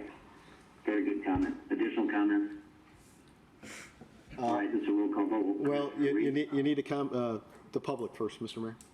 Oh, thank you so much, City Manager Delgado. Any comments from the public? None, Mr. Mayor. All right, so Commissioner Reed? Yes. Aye. Aye. Aye. Aye. Aye. If you, Okay, I think that unanimously passed. yeah, Mr. Mayor, if you would allow us now, I'd like Kevin Cook, our Communications Director, to provide you a very quick presentation on our efforts, not only with our communications efforts during this time, but also start talking about what we're going to do moving forward with our meetings. So with that, Kevin, I'll let you take over. I don't mind. I do want to make sure that we're going to circle back and maybe talk about some of the other issues like yard waste, et cetera, and some of the thoughts, or would you rather us defer that to more work by department heads? No, I'm more than happy. We're more than happy to take your comments when we circle back. Obviously, the department heads are working on that now, so more than happy to take your comments. Okay, so we'll just maybe make some open comments, because I think the commissioners may have some other things they'd like to bring up. Kevin, go ahead and show us what we can anticipate on communications, sir. Well, thank you, Mr. Mayor. First of all, I'd like to say, Kevin Cook, Director of Communications, thank you for this opportunity. I know this may be somewhat frustrating. It's brand new, and keep in mind, too, we're doing numerous things here. Not only are we doing teleconferencing, but we're doing a broadcast and a live meeting, so there's a lot of hybrid here, so please be patient. If we were just doing one, if we were all just doing teleconferencing, it would be much smoother. We are not. We're doing several things at once. So just wanted to highlight that as we continue on with the day. And hopefully make this work. There we go. So we put together a dedicated web page, lakelandgov.net/COVID-19. It was initially started on March 6th by Janelle Vaseo with the fire department. We also launched an insight page on March 9th, 2020. We transferred the COVID-19 dedicated web page to Communications Department on March 12th. Initially, the page had no subpages, only accordions with info, but now has many subpages and may have more depending on the need. The newest subpage is closing and cancellations. And these are edited because the list was becoming too long, so what we're doing is we're categorizing some pages into listings and things of that nature, and added a notice, same as above, for our events page. We're replacing some of the accordions with cards, and if you're not in web design, you probably don't know what that is, but if you've gone to lakelandgov.net, you'll notice that we have a lot of cards with contact information and a photo. It's much more aesthetic, it's easier to use. Accordions are where you'll have a tab, you'll click on that tab and it'll open up. We're replacing a lot of that with cards. We're adding where to get tested locally if you have symptoms. We're working very closely with Audrey Kane here to my left, our emergency manager, and getting out information. We're also working very closely with, I'm just going to state, all of our departments. When we get information, we disseminate it on our social media and have everyone. It's really the hub and spoke model. If you want additional info, you would then go back to the website for that information. We're expanding our local resources section, including free summer meals, food banks, things of that nature. And we're working on a blurb about drive-through locations once we get that info. I don't want to share any false information with you right now, but there's some discussion of having one in Polk County, and we're working on that. Add side menu links to important things like the Florida Department of Health and the Johns Hopkins coronavirus map. And we're changing the order of the accordion sections to have the local news updates and closures and cancellations first, because through our analytics, we're able to tell who's going to what, and those seem to be the more popular pages on the COVID-19 page. We produced our Access Lakeland digital newsletter. That's a monthly newsletter that goes out. If you recall, March was actually our first edition because of the ransomware that was hit with our printer. We decided to go with electronically. We have about 110,000 people who have subscribed for this. We also started a new feature where you can text Access Lakeland to the number 22828 to be on the list to receive Access Lakeland. Well, Friday we put out a special COVID-19 update. And you can get that you either receive that in your email inbox, or you can view it at lakelandgov.net/accesslakeland. And since March 23rd, we've had 380 new signups for that electronic newsletter. Some top questions where we're getting right now that I just wanted to share with you guys, if we could work on a way to get some answers. Where are testing locations? These are coming in through social media, direct messages as well. And let's just say barber, I own a salon. Am I going to go out of business? You heard Mr. DeAngelis state a while ago, that seems to be a great worry about a lot of our smaller businesses on what's the impact of this COVID-19 outbreak. I am and let's just take a very popular one, massage therapist. Am I supposed to be working right now? We're getting many complaints, people telling on each other for large gatherings, whether it's a wedding, a party, a block party. We've had some come in. My neighbor's got 20 people in his backyard. You need to break this up, that kind of thing. People are they're being vigilant. Reports on people who may have COVID-19 not getting tested. People are also telling on each other about possible carriers of COVID-19. Excuse me. And many wondering why we're not locking down parks and other things like regulating businesses and asking for more enforcement. I was going to go in and show you some of the more popular posts, but as time has worn on, I couldn't attach the links to this in a timely fashion because we were getting all this technology working, so I wasn't able to do that. I will share with you, though, verbally some of our top posts on Facebook, 30,000 impressions plus. The very first one was the top one, was our Friday recap of what's going on in the week. And our second most popular one was the one we had some rumors going around, and I don't know if you saw that post, but hey, we're going to shed some light on these rumors. And believe it or not, Mr. Mayor, your 3 videos when you were away in Canada were also very, very popular. So those are our top 5 posts, all of them garnering 30,000 plus. So just want to share those with you. And I yield the floor to you, City Manager. Thank you, Kevin. So we are planning to go ahead and move toward meetings such as this. We're working on the technology now. This is a great test. Obviously, we have some things we have to go ahead and work on. The question to you is, in utilizing these opportunities such as GoToMeeting, those type of things, we just need to make sure that we have the ability to have some interface with you all. Yeah. And so that is going to be our plan as we move to next Monday's meeting, and then obviously the April 3rd agenda study and the April 6th City Commission meeting. At that time, if we have to make modifications, or if you want to make modifications to our schedule, we can obviously do that. Commissioner Madden, I'm sorry. Yes, I just wanted to thank Kevin and his team for facilitating the Lakeland Regional Health press conference. Both Lakeland Regional Health, several people that work there reached out to me to thank you for that. You just did a great job of being nimble and getting over there and making sure that that was live streamed for our community. So thank you so much. That was a great collaboration between our public hospital and our city. So thank you. Our folks have done a great job with the out-facing website too on our practices and what we're moving forward with too. Commissioner Walker, Mr. Mayor? Yes, Mr. Mayor? Mr. Walker. Yes. Mr. Cook, you mentioned on our website, because a couple of questions came to me today about, food shortages and for children or families that need. We know because of this being spring break, and of course there's no locations now for families to get the adequate food of children, for the children's sake. Will our website carry any of that kind of information to share with our particular citizenry, where they can go, or where should you go to a food bank, or you mentioned something about food bank in that discussion. Will it carry that information? We definitely have the schools, the public schools that are serving and doing the lunch handouts.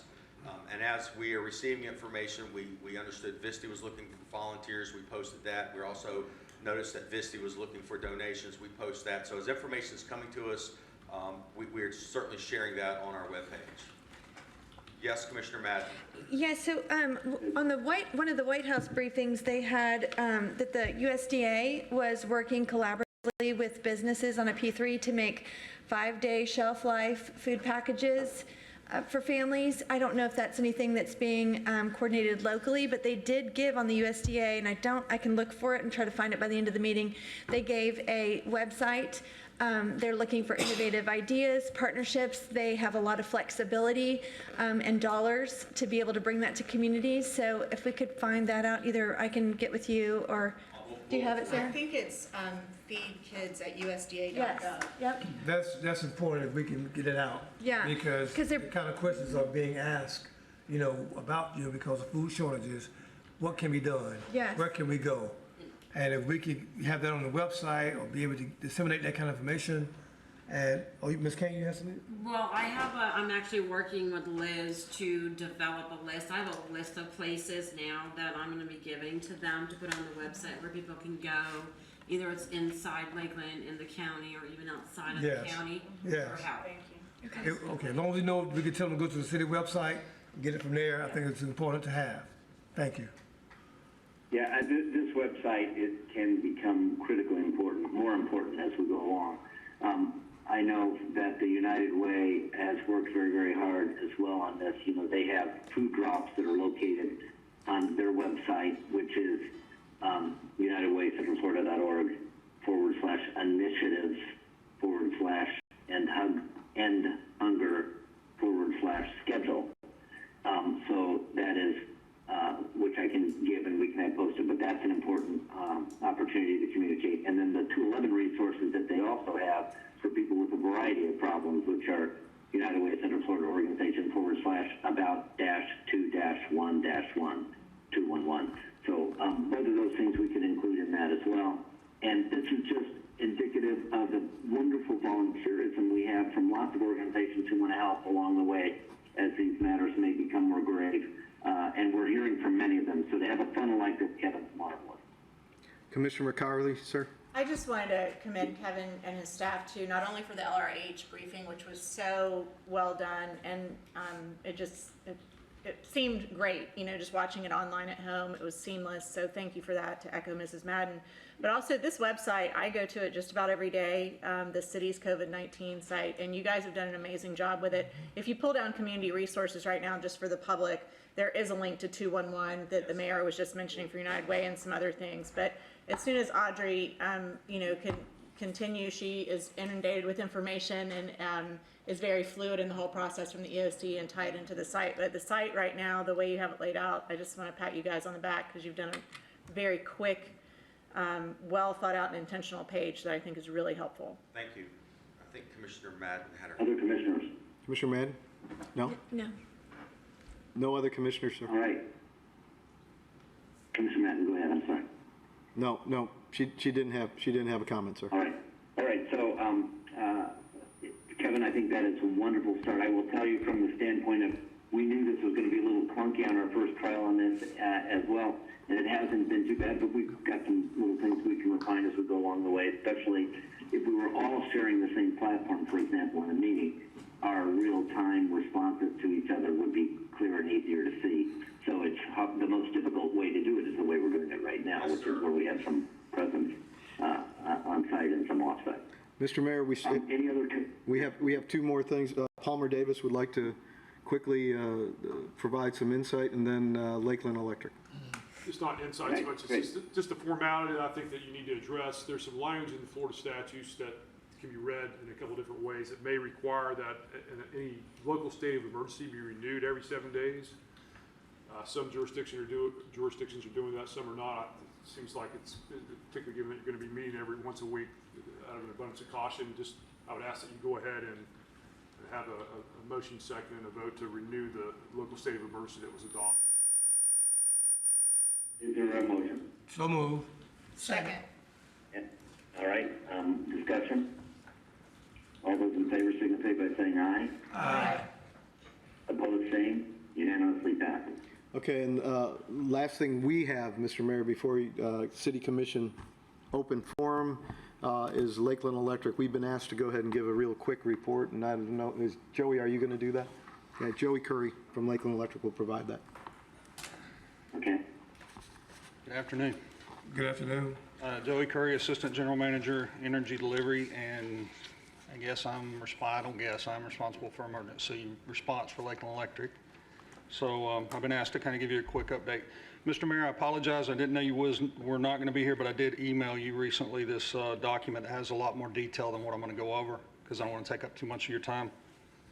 All right, sir. Thank you. Okay, so what I want to talk about a little bit is what Lakeland Electric has done as far as business continuity in the face of this emergency. So first thing we did was we sat down and developed those continuity plans, which included, lines of succession. We identified our critical personnel and positions that we would have to develop backup plans for. And we did that with each one of our divisions, the 4 AGM divisions, as well as each manager's division underneath those AGMs. So we have all of those compiled into one location, and then we highlighted that for an overall Lakeland Electric snapshot that we sent to our emergency manager. So we did that. We took care of that early on. And then some of the other things we've done, we've closed all of our facilities to the public access. So the T&D facility, Lakeland Electric building, any of our training facilities, all of those facilities have now been closed for non-emergency access. So we still have to have vendors. We're still doing work. We haven't shut down our work. So we have vendors making deliveries, but we've worked closely at T&D, especially with Joyce Diaz and those folks to try to limit and monitor when those trucks are coming in, how much exposure they have to us and us to them. Okay, so we've also identified all of the people with the ability to work from home and still be productive. And we've worked, hats off to Oscar and his team in IT because they jumped on that like our city manager mentioned earlier and knocked it out of the park as far as I'm concerned, because I was the one that was tasked with working through that process with them to get our people done, and it was very painless. So I appreciate that in the face of all the other stuff. But we have approximately as of today, a little over 15% of our workforce is working from home. Of course, our line crew personnel and power plant personnel that have to be there, as well as our system control operators, they're all here. But most of the people in the office environment were able to be set up. We sat down and developed a leadership plan with Mr. Ivy and the other AGMs to ensure that if one or more of us become infected, that we have a backup plan and we're comfortable there. We also have now that we've cleared out the 9th floor pretty much, we're practicing social distancing on the 9th floor as well. So that's helping us as far as that's concerned. We went to level 3 of our emergency operation plan, which basically means that we have activated our hotline for our employees. Our communication department under Catherine is updating that hotline message for us and working with the managers to make sure that our employees have the latest information. They're all mission critical. Even the ones that are working from home, every single LE employee is mission critical. So they know that as part of, they can be called back at any time. So they're checking their hotlines as well.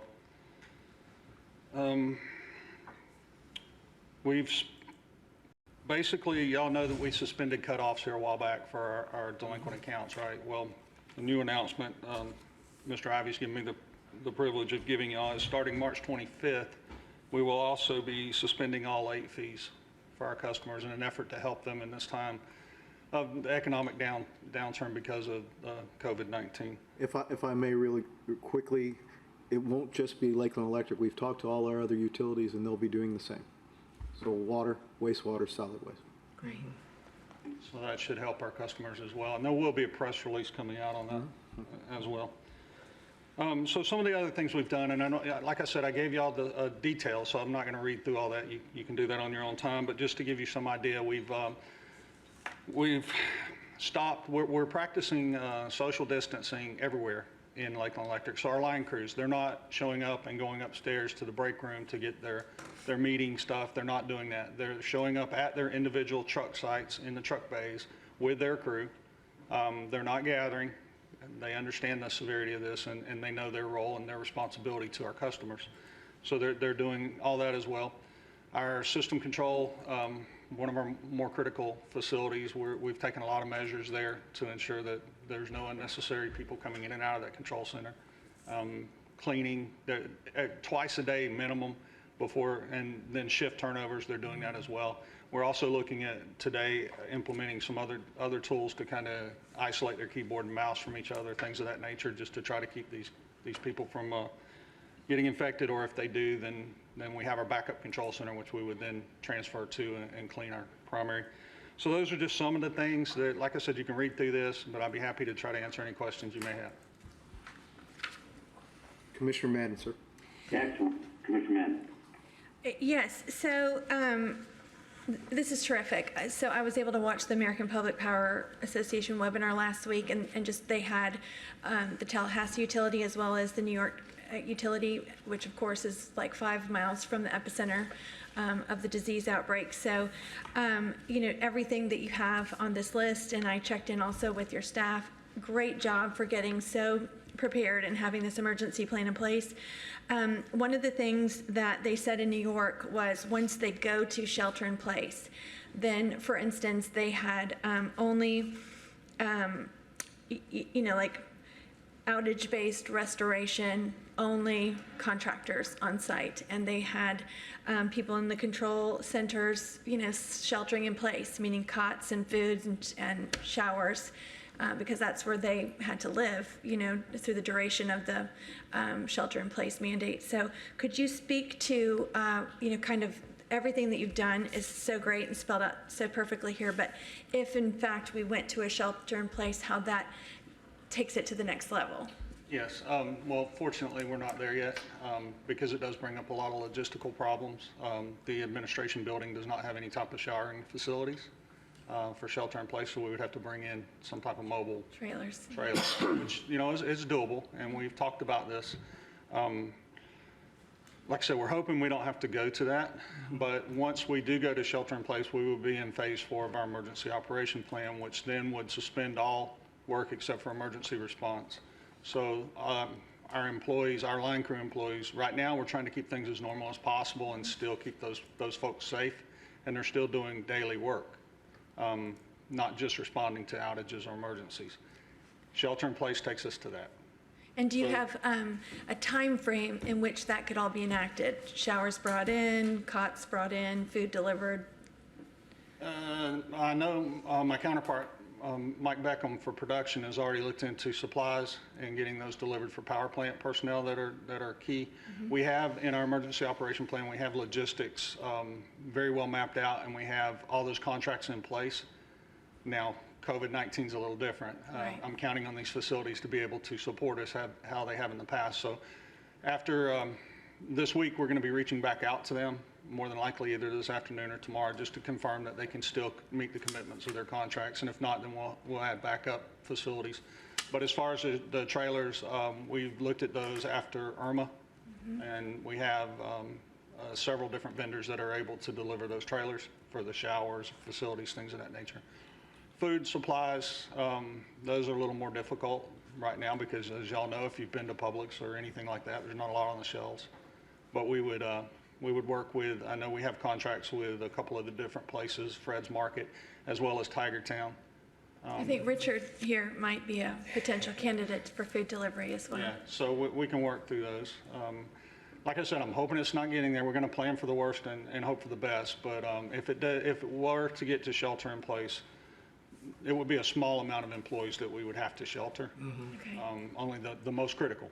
Well, just keep us posted because, you know, we know what level 3 looks like now, and we're so glad that, you know, our citizens are in good hands and going to have power. But, you know, it just with the dynamic nature of how things are changing and how nimble we have to be, we've seen in just what's happened in 1 week since we last met, you know, that you have what you need, you know, to make that kind of a move on critical infrastructure and a critical need for our community. So anything that we can do to help advocate or support or just be aware of, you know, how nimble you can be if in fact that comes from our governor. If I may, Joey, before Commissioner Walker, obviously if shelter in place were to be rendered by the governor's office, we would move into protocols very similar to hurricane on-site operations. So it wouldn't just be Lakeland Electric. We would be looking at our water and wastewater departments. We'd be looking at our solid waste departments. Clearly, public safety would be key in all that. We'd also be looking at our airport operations, especially if the FEMA or somebody else wanted to utilize their facilities. And so we would move into the same protocols as we would with our hurricane preparedness and the day before, day of type operations that we do. Right, that's kind of what we're following. We're currently, our emergency operation plan is geared towards hurricanes because that's normally the emergencies we face. But it applies to this We've already as had well. some of those discussions, Tony, correct? Yes. Yeah, with Look her. forward with you. Yeah. Doing great work. Any other comments from commissioners? Mr. Walker, sir. No, I was just going to mention, thank you, Mr. Mayor. I was just going to mention that, you know, this is, I guess, reflective of what I knew we had in place in Irma. So if, of course, that particular order does come from our governor, then we move toward doing just one of those things that we did when Irma came around and we had to go to that particular stage of the game. Is that correct? It's almost exactly the same, sir. We respond only to things that we try with every effort that we have to keep the service that we provide to our customers there. Right. Okay, so, but new customers, new construction, things of that nature would be set aside. Maintenance work would be set aside. We wouldn't put our employees out there unless it was responding to an outage or an emergency type situation, such as a wire down and arcing, something of that nature. So yes, sir, it's very, very similar to a hurricane response. And with a hurricane, we do have all the logistical issues that we'll face with this. And of course, safety being number one. Safety is always number one. Yes. Yes, sir. Thank you. All right. Okay, thank you. Any other questions or comments? All right. Thank you very much, Mr. Curry. Keep up the great work and leadership. Mr. Mayor, that's the last presentation on this briefing, so obviously it's now for you and the City Commission. Well, all right. So I thought maybe what we could do, I am kind of assuming you probably each might have a list of a couple things that you may have additional questions about or concerns of things you'd like to see us at least be knowing that we're probably going to address them at some level in the future if necessary. And so I have a short list of those, and I can go last and mark mine off if you want to do yours first. So does anybody want to kick that off, or would you like me to? I have a couple of things, Mr. Commissioner Walker, sir. All right, Commissioner Walker. Well, again, thank you, Mr. Mayor. Thank you to our staff, and that thing's already been expressed by two or three of my colleagues, how much I think we should appreciate City Manager Delgado and his team and all those in their respective places to do what, you know, we know is a daunting task here and never have to face this kind of situation, any of us, and especially so in our world. But here at the home front as we're dealing with it. But I think about Ms. Audrey Kane, who just mentioned, I think, Commissioner McCauley mentioned, just 8 weeks as she said, and here you are having to do what you do, but you step up to the plate and make sure that our citizens and the citizenry of our city, ultimately safety, is of importance. A couple of things I need to make mention of that's kind of just following my purview, and that is we did, as you indicated already, Mr. Delgado, all committees, of course, meetings have been postponed. The Game Task Force meeting has been scheduled for April 15th, I think it was. 13th, excuse me. 13th. We moved that to in July. Just canceled that April meeting as a whole to sometime in July. But I am asking because what we've already ready to present, and I mentioned that over to you on last Monday, and certainly kind of keep you all apprised of what's going on with the LHCC, the Lakeland History and Culture Center presentation is scheduled for Friday, April 3rd. Are we gonna do it, make sure it's done in the way this particular meeting is today? We made sure that only the chairperson of that committee will present, along with me, of course, being the liaison from the commission. And just to make sure our colleagues hear that, or do we plan to do something else? No, the plan is to continue to host that presentation. Obviously, we're going to be using this room. It's quite possible that more commissioners and the public will use the video conferencing opportunity. But as I asked of you a few days ago, I would only ask that one representative come from that operation in order so that we can maintain some social distancing. Sure, that's why we made sure that the one our chairperson of the committee would be here to do the presentation. And we'll, of course, ask our other committee members to be online or how we do it, make sure they can hear it and be able to share accordingly. My last comment is this. I think there was a comment made by you, Mr. Cook, about drive-through, and is that what drive-through testing? Is that what you asked? Was that your comment? Yes, sir. Well, we do have a place in Haines City. Yes. So I want to make sure that our public knows that there is a place, Haines City does have drive-through testing. Only for their Currently, it's personnel? only for medical personnel. Say again, I'm sorry? Currently, it's only for medical personnel, the nurses at hospitals and ALFs, nursing homes, and that's currently. And then they'll be opening up to first responders, and then obviously those that have symptoms. Okay, that's the stage that's being developed in? Correct. Okay, all right, I think it's good for the public to know, because it's been said Haines City has a drive-through, so a drive-through particular kind of facility, so. The governor will be opening up some pretty significant drive-through opportunities. I know in Jacksonville, they'll be using the stadium. In Orlando, they're going to be using the convention center probably by the middle of this week. And then Tampa Stadium or Raymond James Stadium will also be utilized.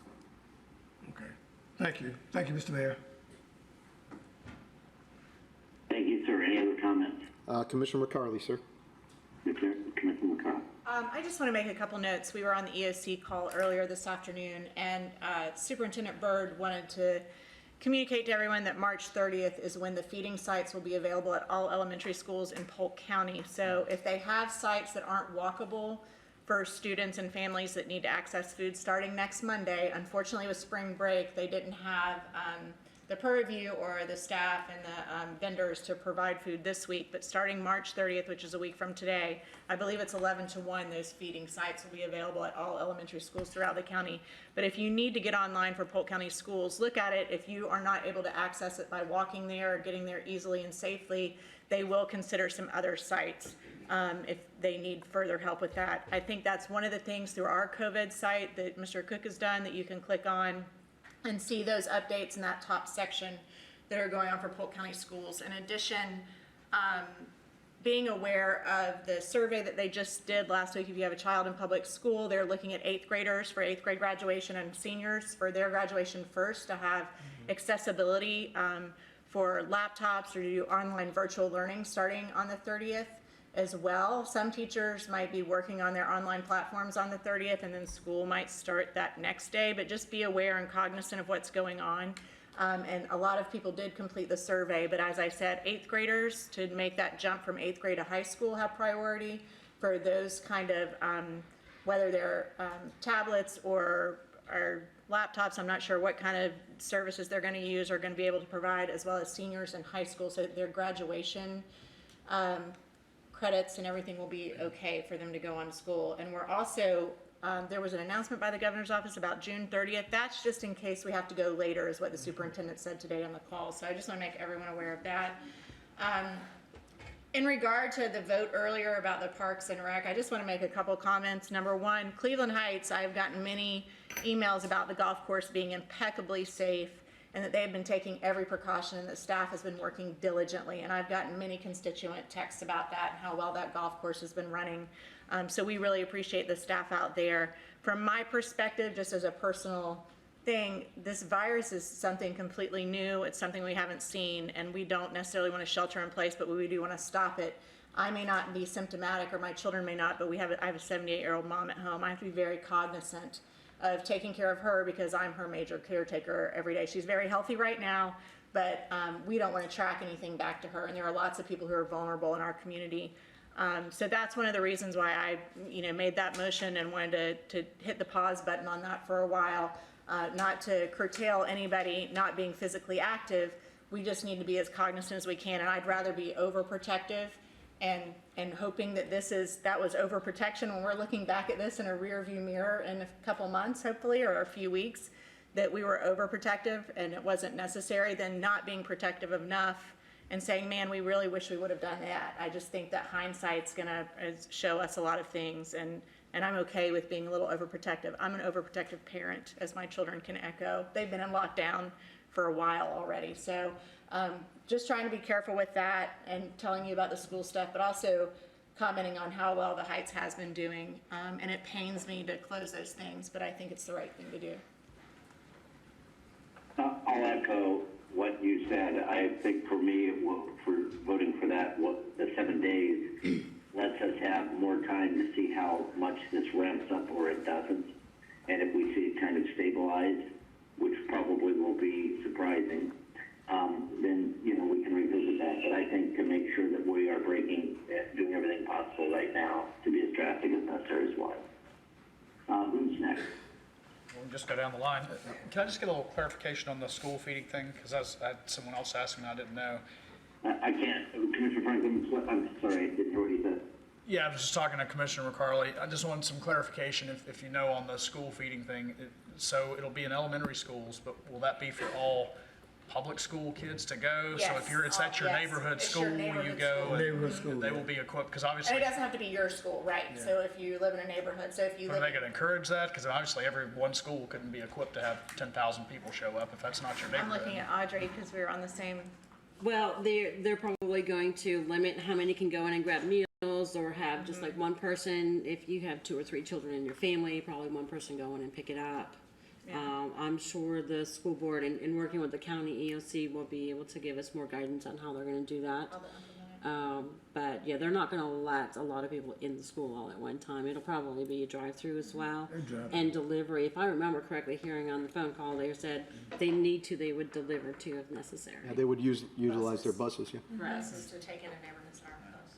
Okay. And just echoing again, my vote for it was, or against it, was not, I think in areas where we're gathering large groups of people, I would say probably ban that, but by that measure of protection, we really shouldn't be meeting like this.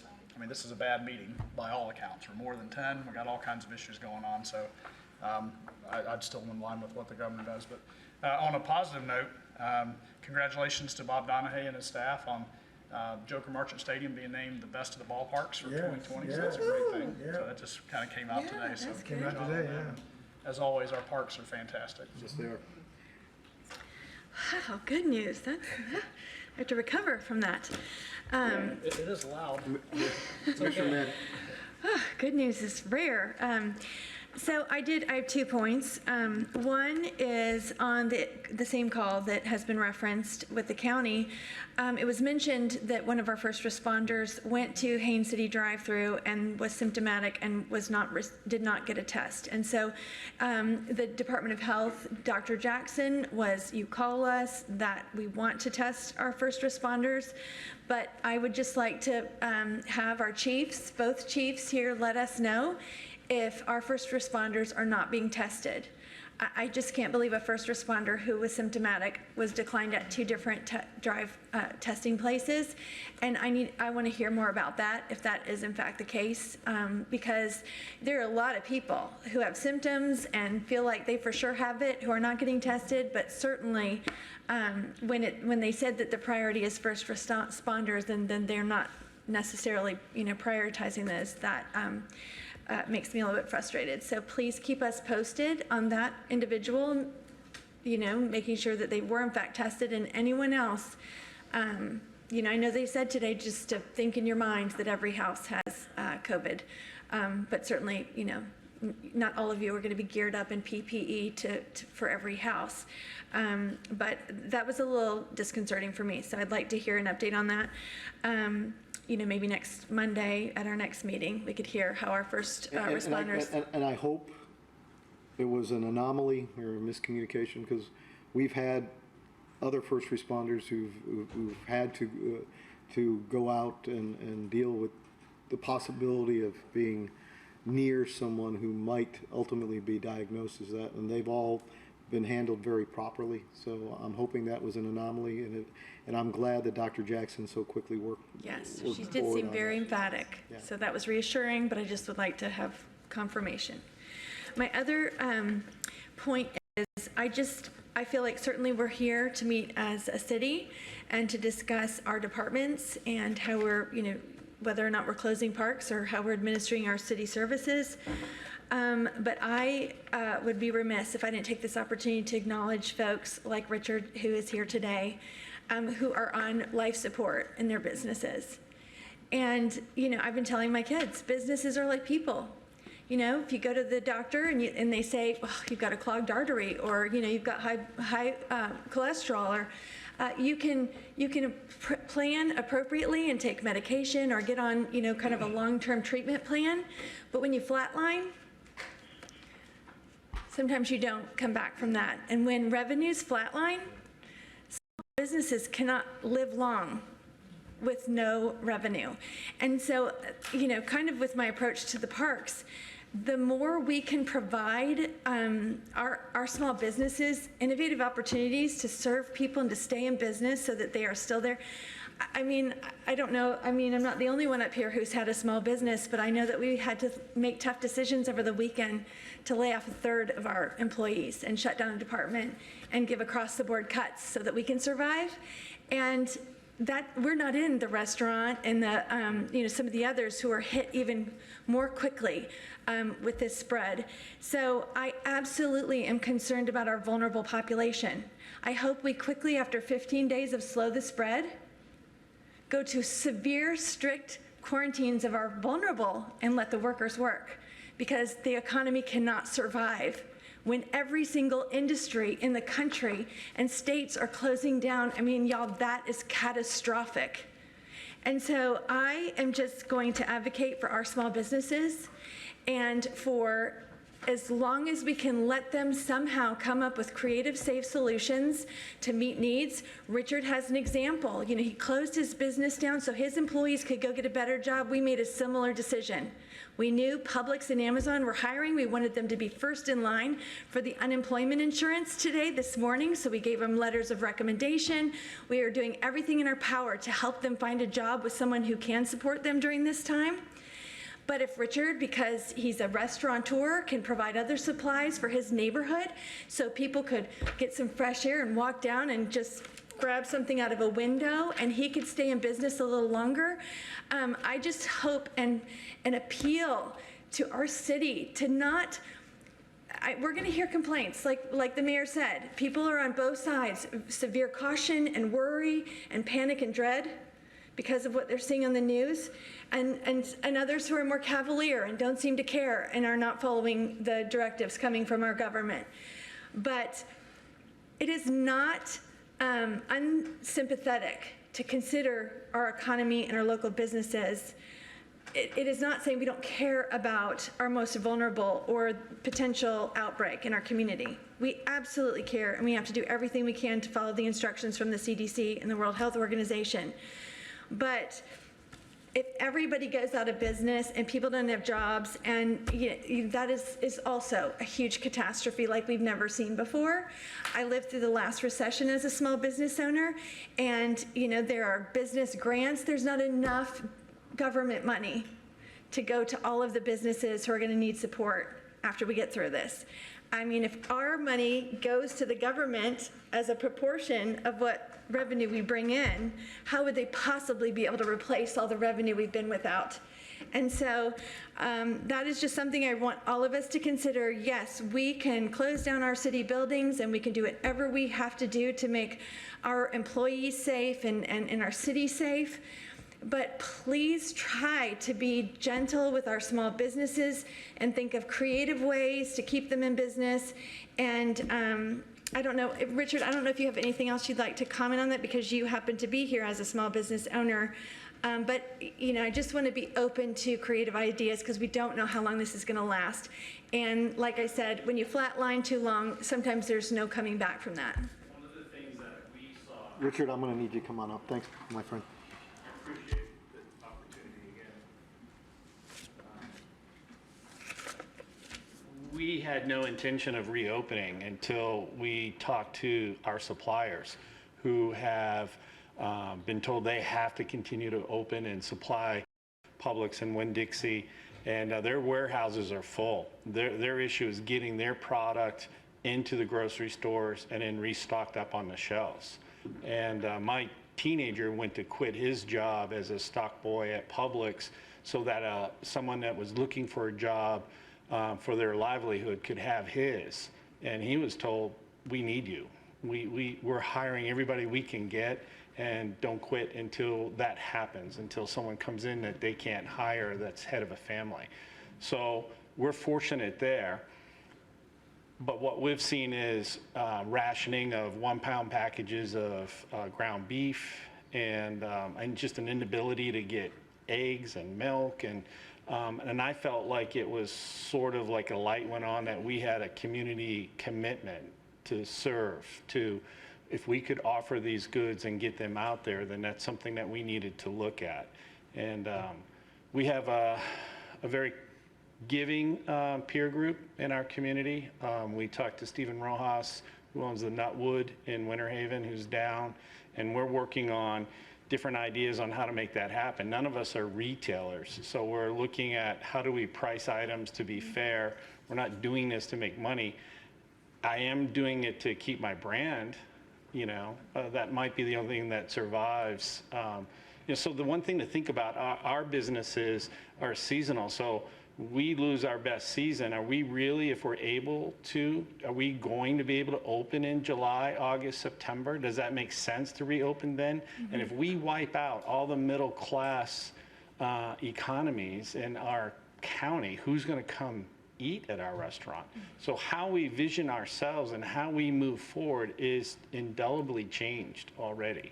So I am not a big fan of closing anything if we don't have to. But what I look at right now is the optic of bringing everybody together and saying, look, let's kill this incubation cycle. Let's get through into June. Let's feel like we have done something and set an example for everybody else. It is about the optics, and it is about doing all the little things to make sure that we're there. And I might not make it. I have no idea yet. We're looking at it. I thought we were financially stronger than we actually are. And I'm sure that's going to happen to the big and the small. And so the only thing that keeps us from not being, like in a total depression state is that we are all in this. We are all in this, whether you're a big guy or a little guy.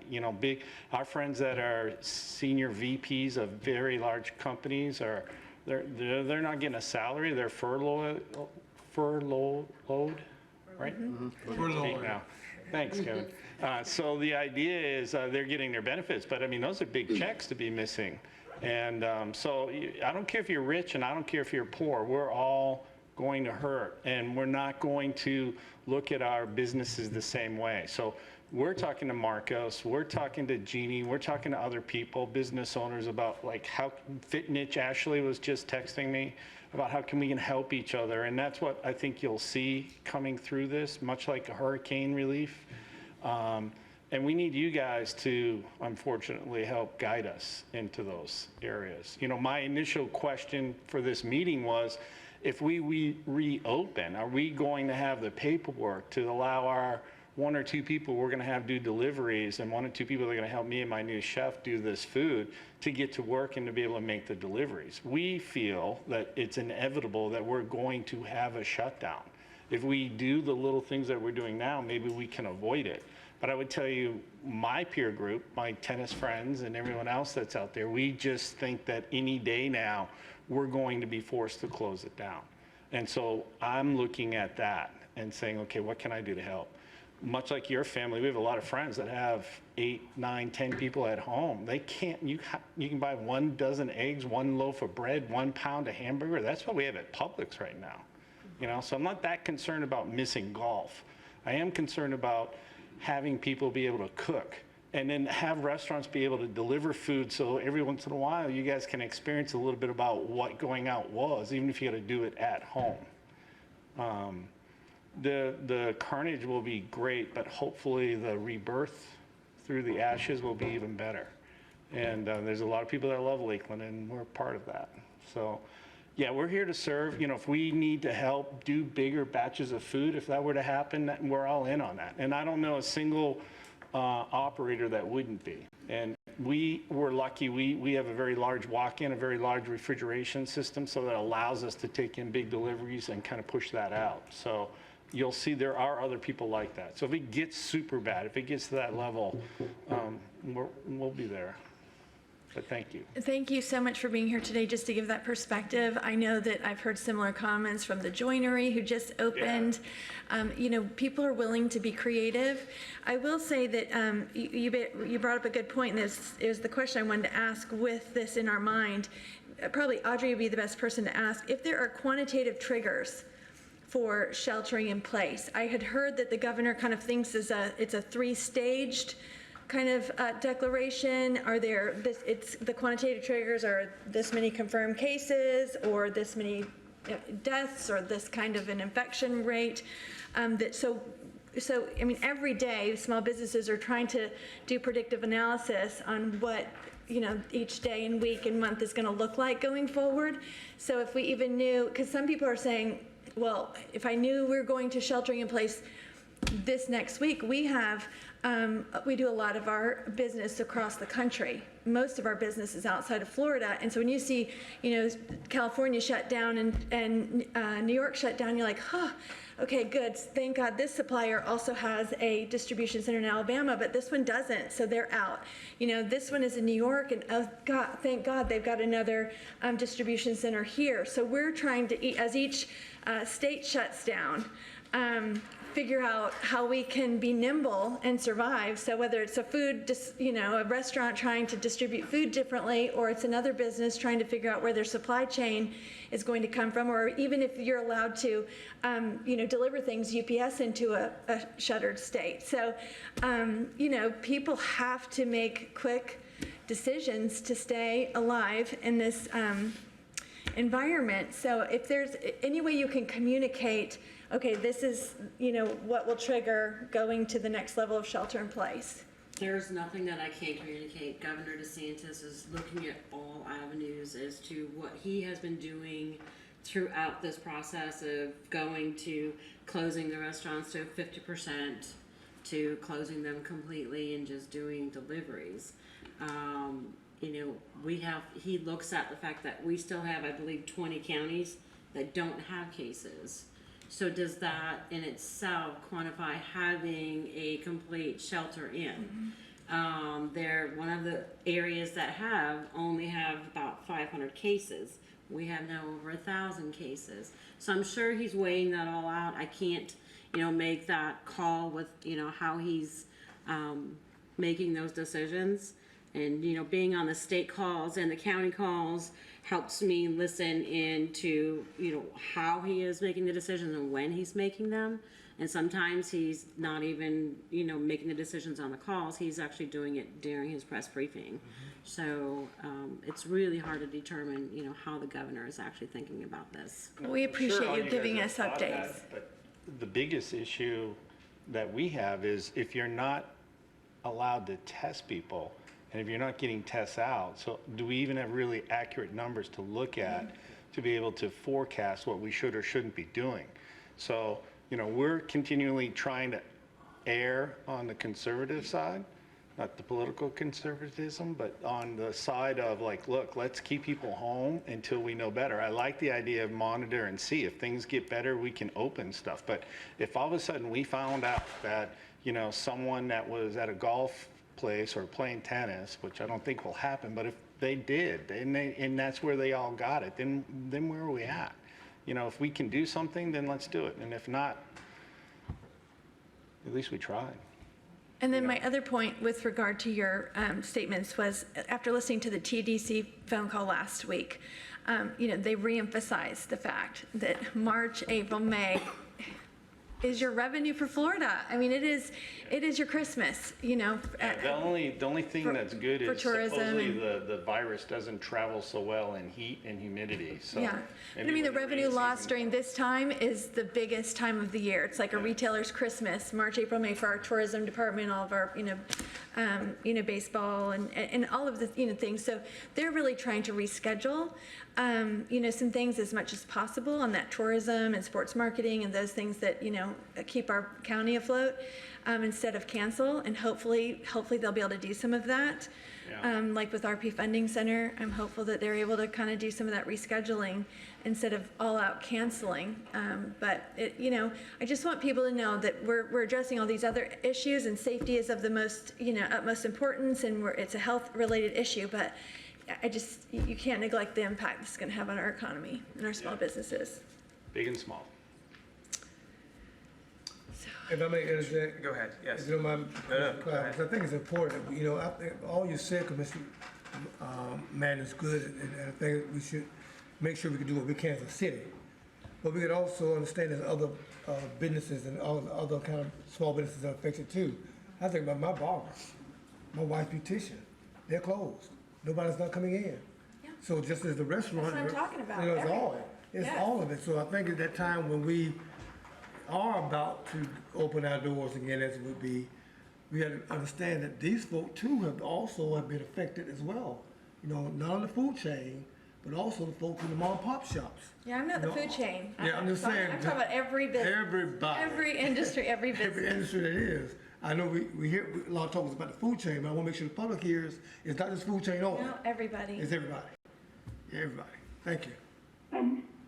I think we have to always balance being careful between the things that can be projected. Yes. And the things that are really measurable and occurring. It's interesting to me because we'll hear from people who recommend that you, say that there's already a schedule for National Guard to come in and the shelter-in-place schedule's already set. It's not, and that isn't the case. And we have to avoid, because this can be a time fraught with rumor mill, we have to avoid those things, but be prudent and conservative and the right time to do that, as you're all pointing out, and this is now.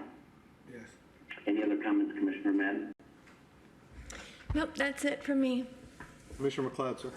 Thank you. I think Commissioner Madden and I had some of the same notes, so mine will be, I appreciate the information you covered. And I, as well, following up on the EOC call today, wanted to make sure that we have a path for our first responders who need to be tested. I was bothered by that story and the thought of our city first responders, if they need to be tested, that we have a clear route, and men and women on the front lines are not out on their own trying to get tested and then turned away. And so it sounds like that is the case, that we're taking care of that. We're aware that that was an issue, but like Commissioner Madden, I would just like to be kept informed on that to make sure that we're taking care of our men and women, our first responders.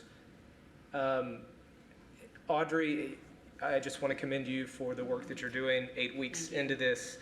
And you're on a lot of, I see a lot of emails from you late night over the weekend, and just there's a constant flow of information. I think that's one of the things that sitting in this chair and new as well, so we're about 2.5 months, you're 2 months and 2.5 months into this, probably did not imagine that we would be here having these discussions right now. But seeing the tremendous amount of information sharing that is going on between federal, state, and local governments, and the opportunity to be on calls. And I know most of us are on all of the calls that Tony sends our way, and I appreciate that because it's an opportunity for us to hear directly on what's going on and be able to communicate that back out to our constituents. And so thank you for what you're doing, because I know it's a lot.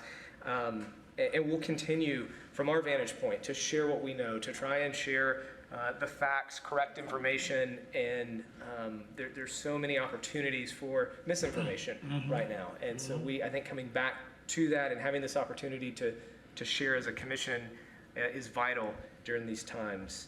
And to have robust debate.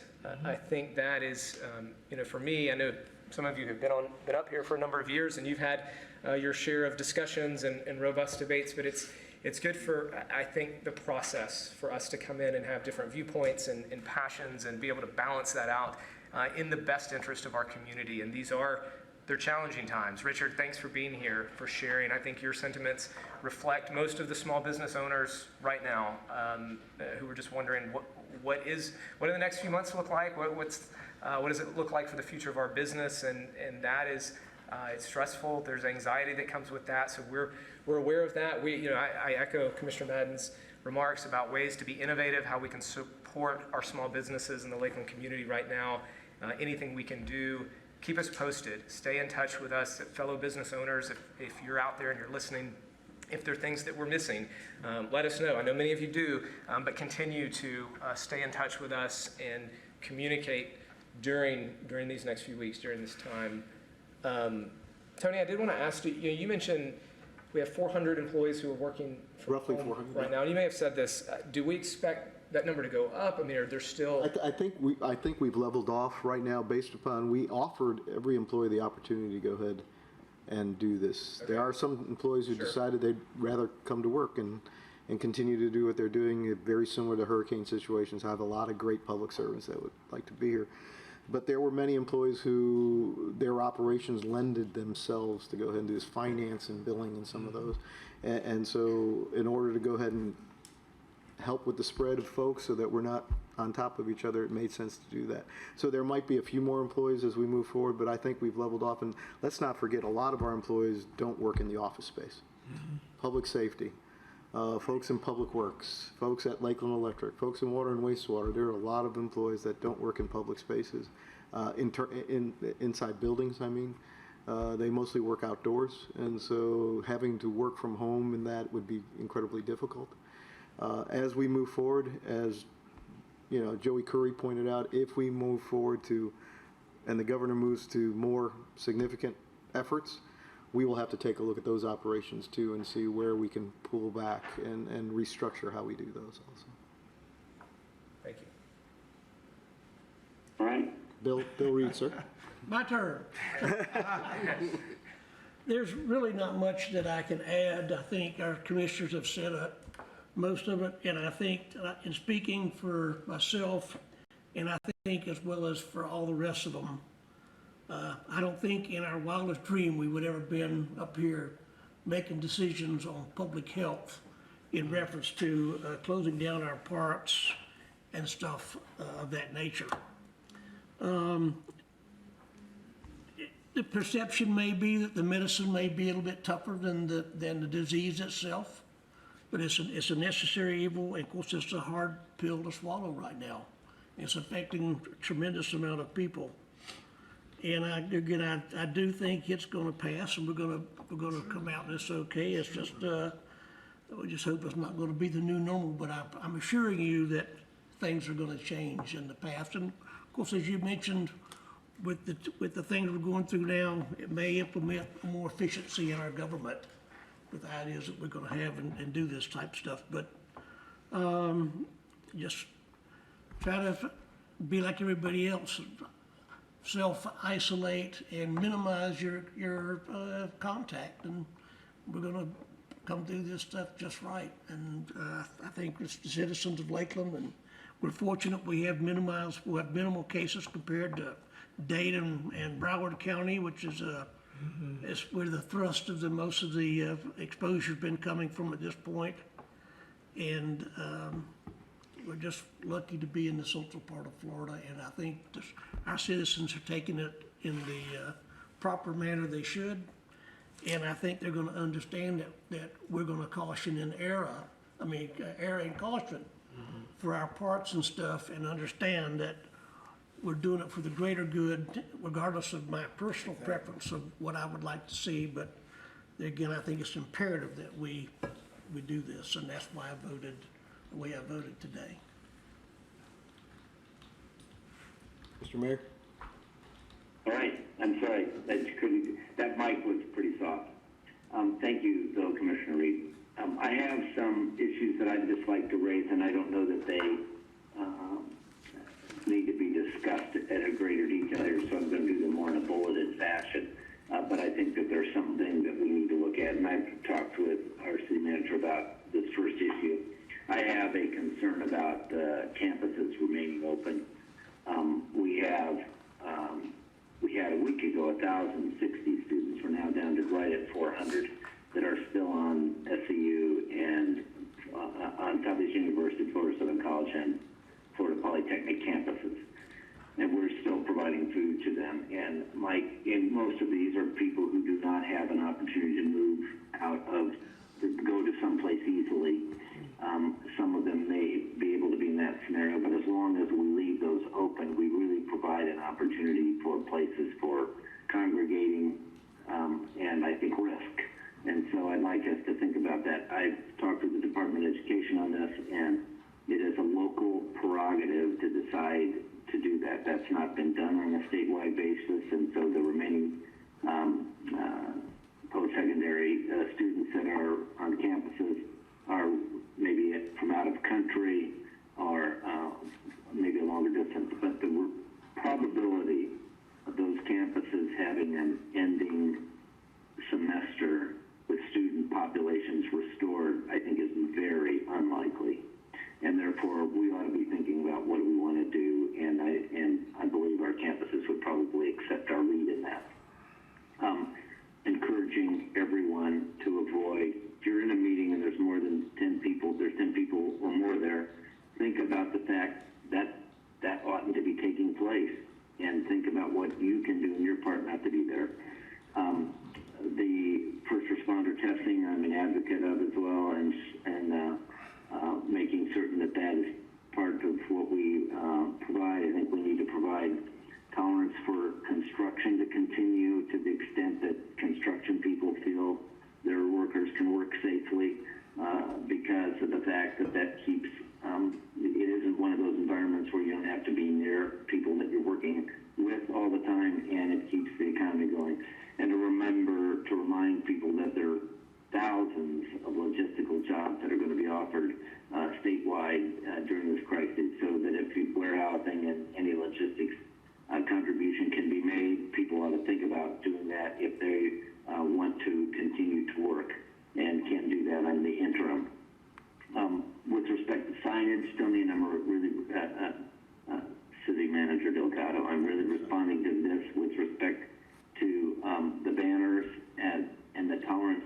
I think that's good for people because the distancing is important, and I am driving by looking for a place that I could be able to eat, and I haven't done it online. Then the banners that just say takeout available or something simple that's pretty universal and not super ugly, but makes it visible from the road is a positive thing to do. And downtown, that might be sandwich signs for a period of time that are on the sidewalk that say takeout available or something in front of some of those. So just some conversation with respect to that. And on yard waste, I think if we went to a monthly schedule, that probably that's something that we could recommend as a commission, and that makes good sense to be able to do that. And that's really the extent of my list. Mr. Mayor, do you want to open up to public? Certainly. If we have not, and there's any other public comments there, we'd love to have you make them. No other comments, sir. All right. With that then, our meeting is adjourned. Thank you. Oh, wait. Commissioner Madden has one more comment. I felt like he was, you were checking our interest in conversation. I would be willing to do that relaxing of signage. I can barely hear that. Commissioner Madden said if there's a conversation regarding the signage, I would bring up a motion to relax signage for the next 30 days. Well, on any of those, we could bring up motions. I just didn't know if you want to do it now, but yes, I'd be in favor of that. I second the motion. So is there a second? I think you're functionally, what we heard the city manager Delgado say was that functionally that there is a relaxation because of less enforcement. But on the other hand, making it clear kind of makes it comfortable for people. And I think those two issues of just that shows their availability are good bridging opportunities. If I can recommend, obviously I would love to get with staff, have them look at this tomorrow about what things that we can do, what relaxing of signage can entail. We also have some specific, there's some specific, codes and ordinances related to some things that were done in the past. As you know, in order to get our signage ordinance in place, we had a lot of discussion with the Chamber of Commerce. There was some litigation involved in finalizing that signage ordinance. So if you don't mind, let staff get that information to you, and we will work on relaxing it, and we'll give you a proposal. And if it's something the commission wants to do, we could do this right away. How would we vote on it? I mean, because sooner than later, it could be survival for these companies. I understand completely. Can we define the scope a little tighter? That was really kind of the spirit of which I was saying it is. I think we're moving quickly on some things that we know there's a lot of touching going on. Now we can work on some things that are a little more finessing to help stabilize businesses too as we go forward. And just that we are all thinking about what some of those are tangibly and making those recommendations, I think, in the interim to our city manager and to staff as you may think of them, so they can be considered as part of the process, most of which probably already is being done because they're doing an exceptional job. And I don't want any other tone in that. It's just that, particularly if I go back to the college concern, I think we've left some petri dishes of opportunity in the city that are unnecessary, and that I'd like us to think about whether or not we ought to do that. Well, I would also make a motion on the closing down the universities too. So, I mean, I know we're still on the first signage. I don't know what the city government's responsibility is with that. We'd have to take a look at that and talk with our educational counterparts. Well, the Department of Education has basically said to the city, if you want to do that, it can be done.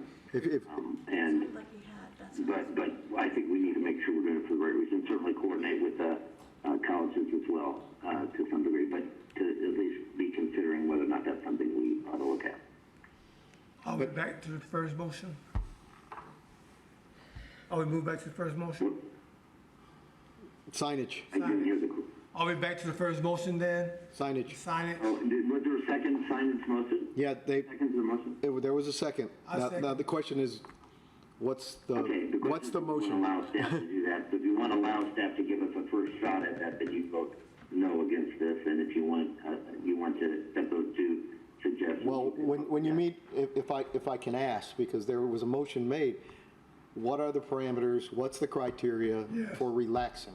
That saying let's relax, what does that mean?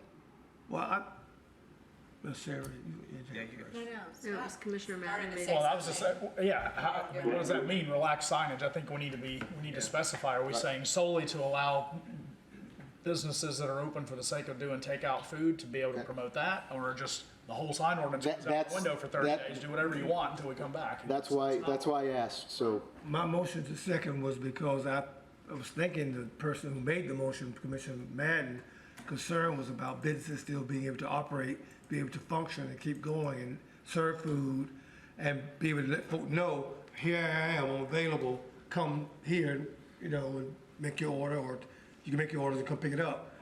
That's what my relaxation would be. So the relaxation, if I can, before Commissioner McCarley, is primarily aimed at restaurants or businesses that provide dine-out or pick-up opportunities.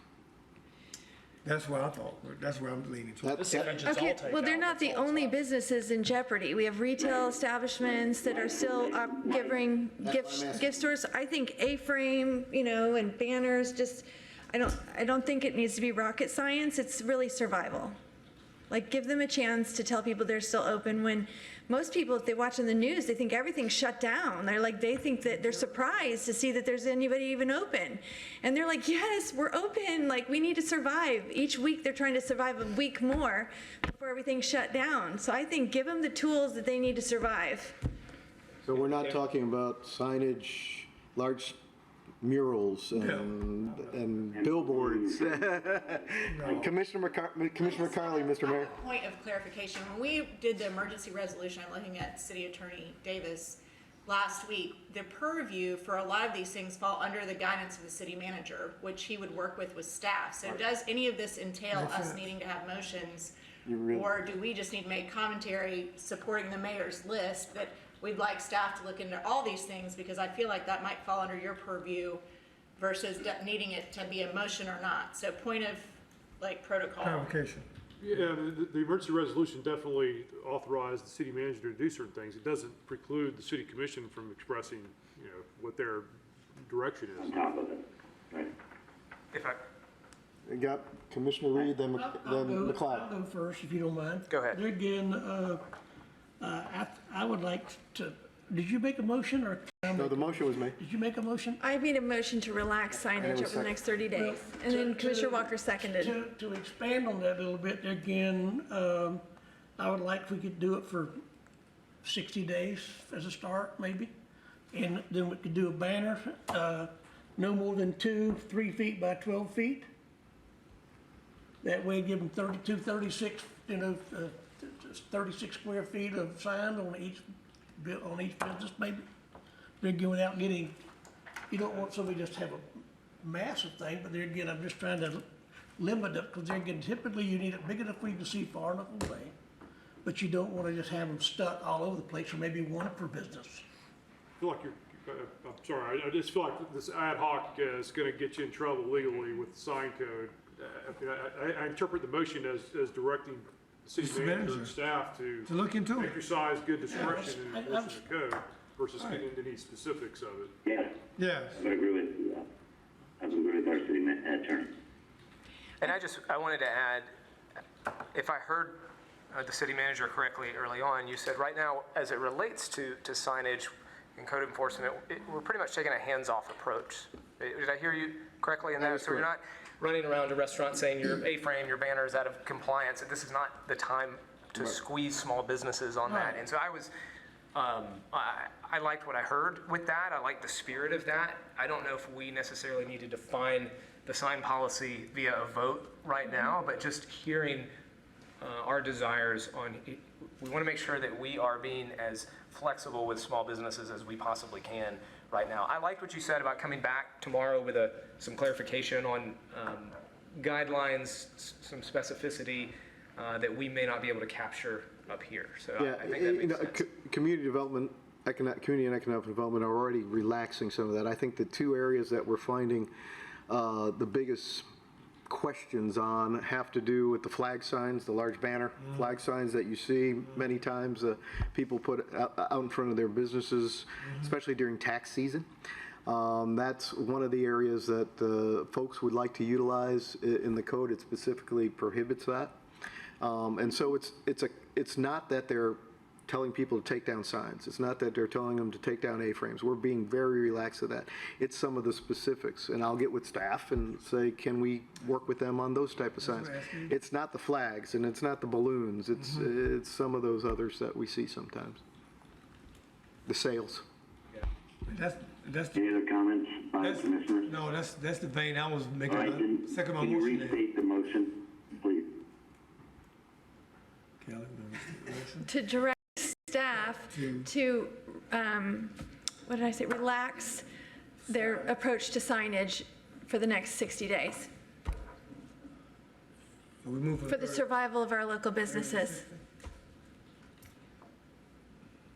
Was there a second to that? So I want to make sure, because I second the motion that was 30, but now it's 60, I can still do second the motion for 60.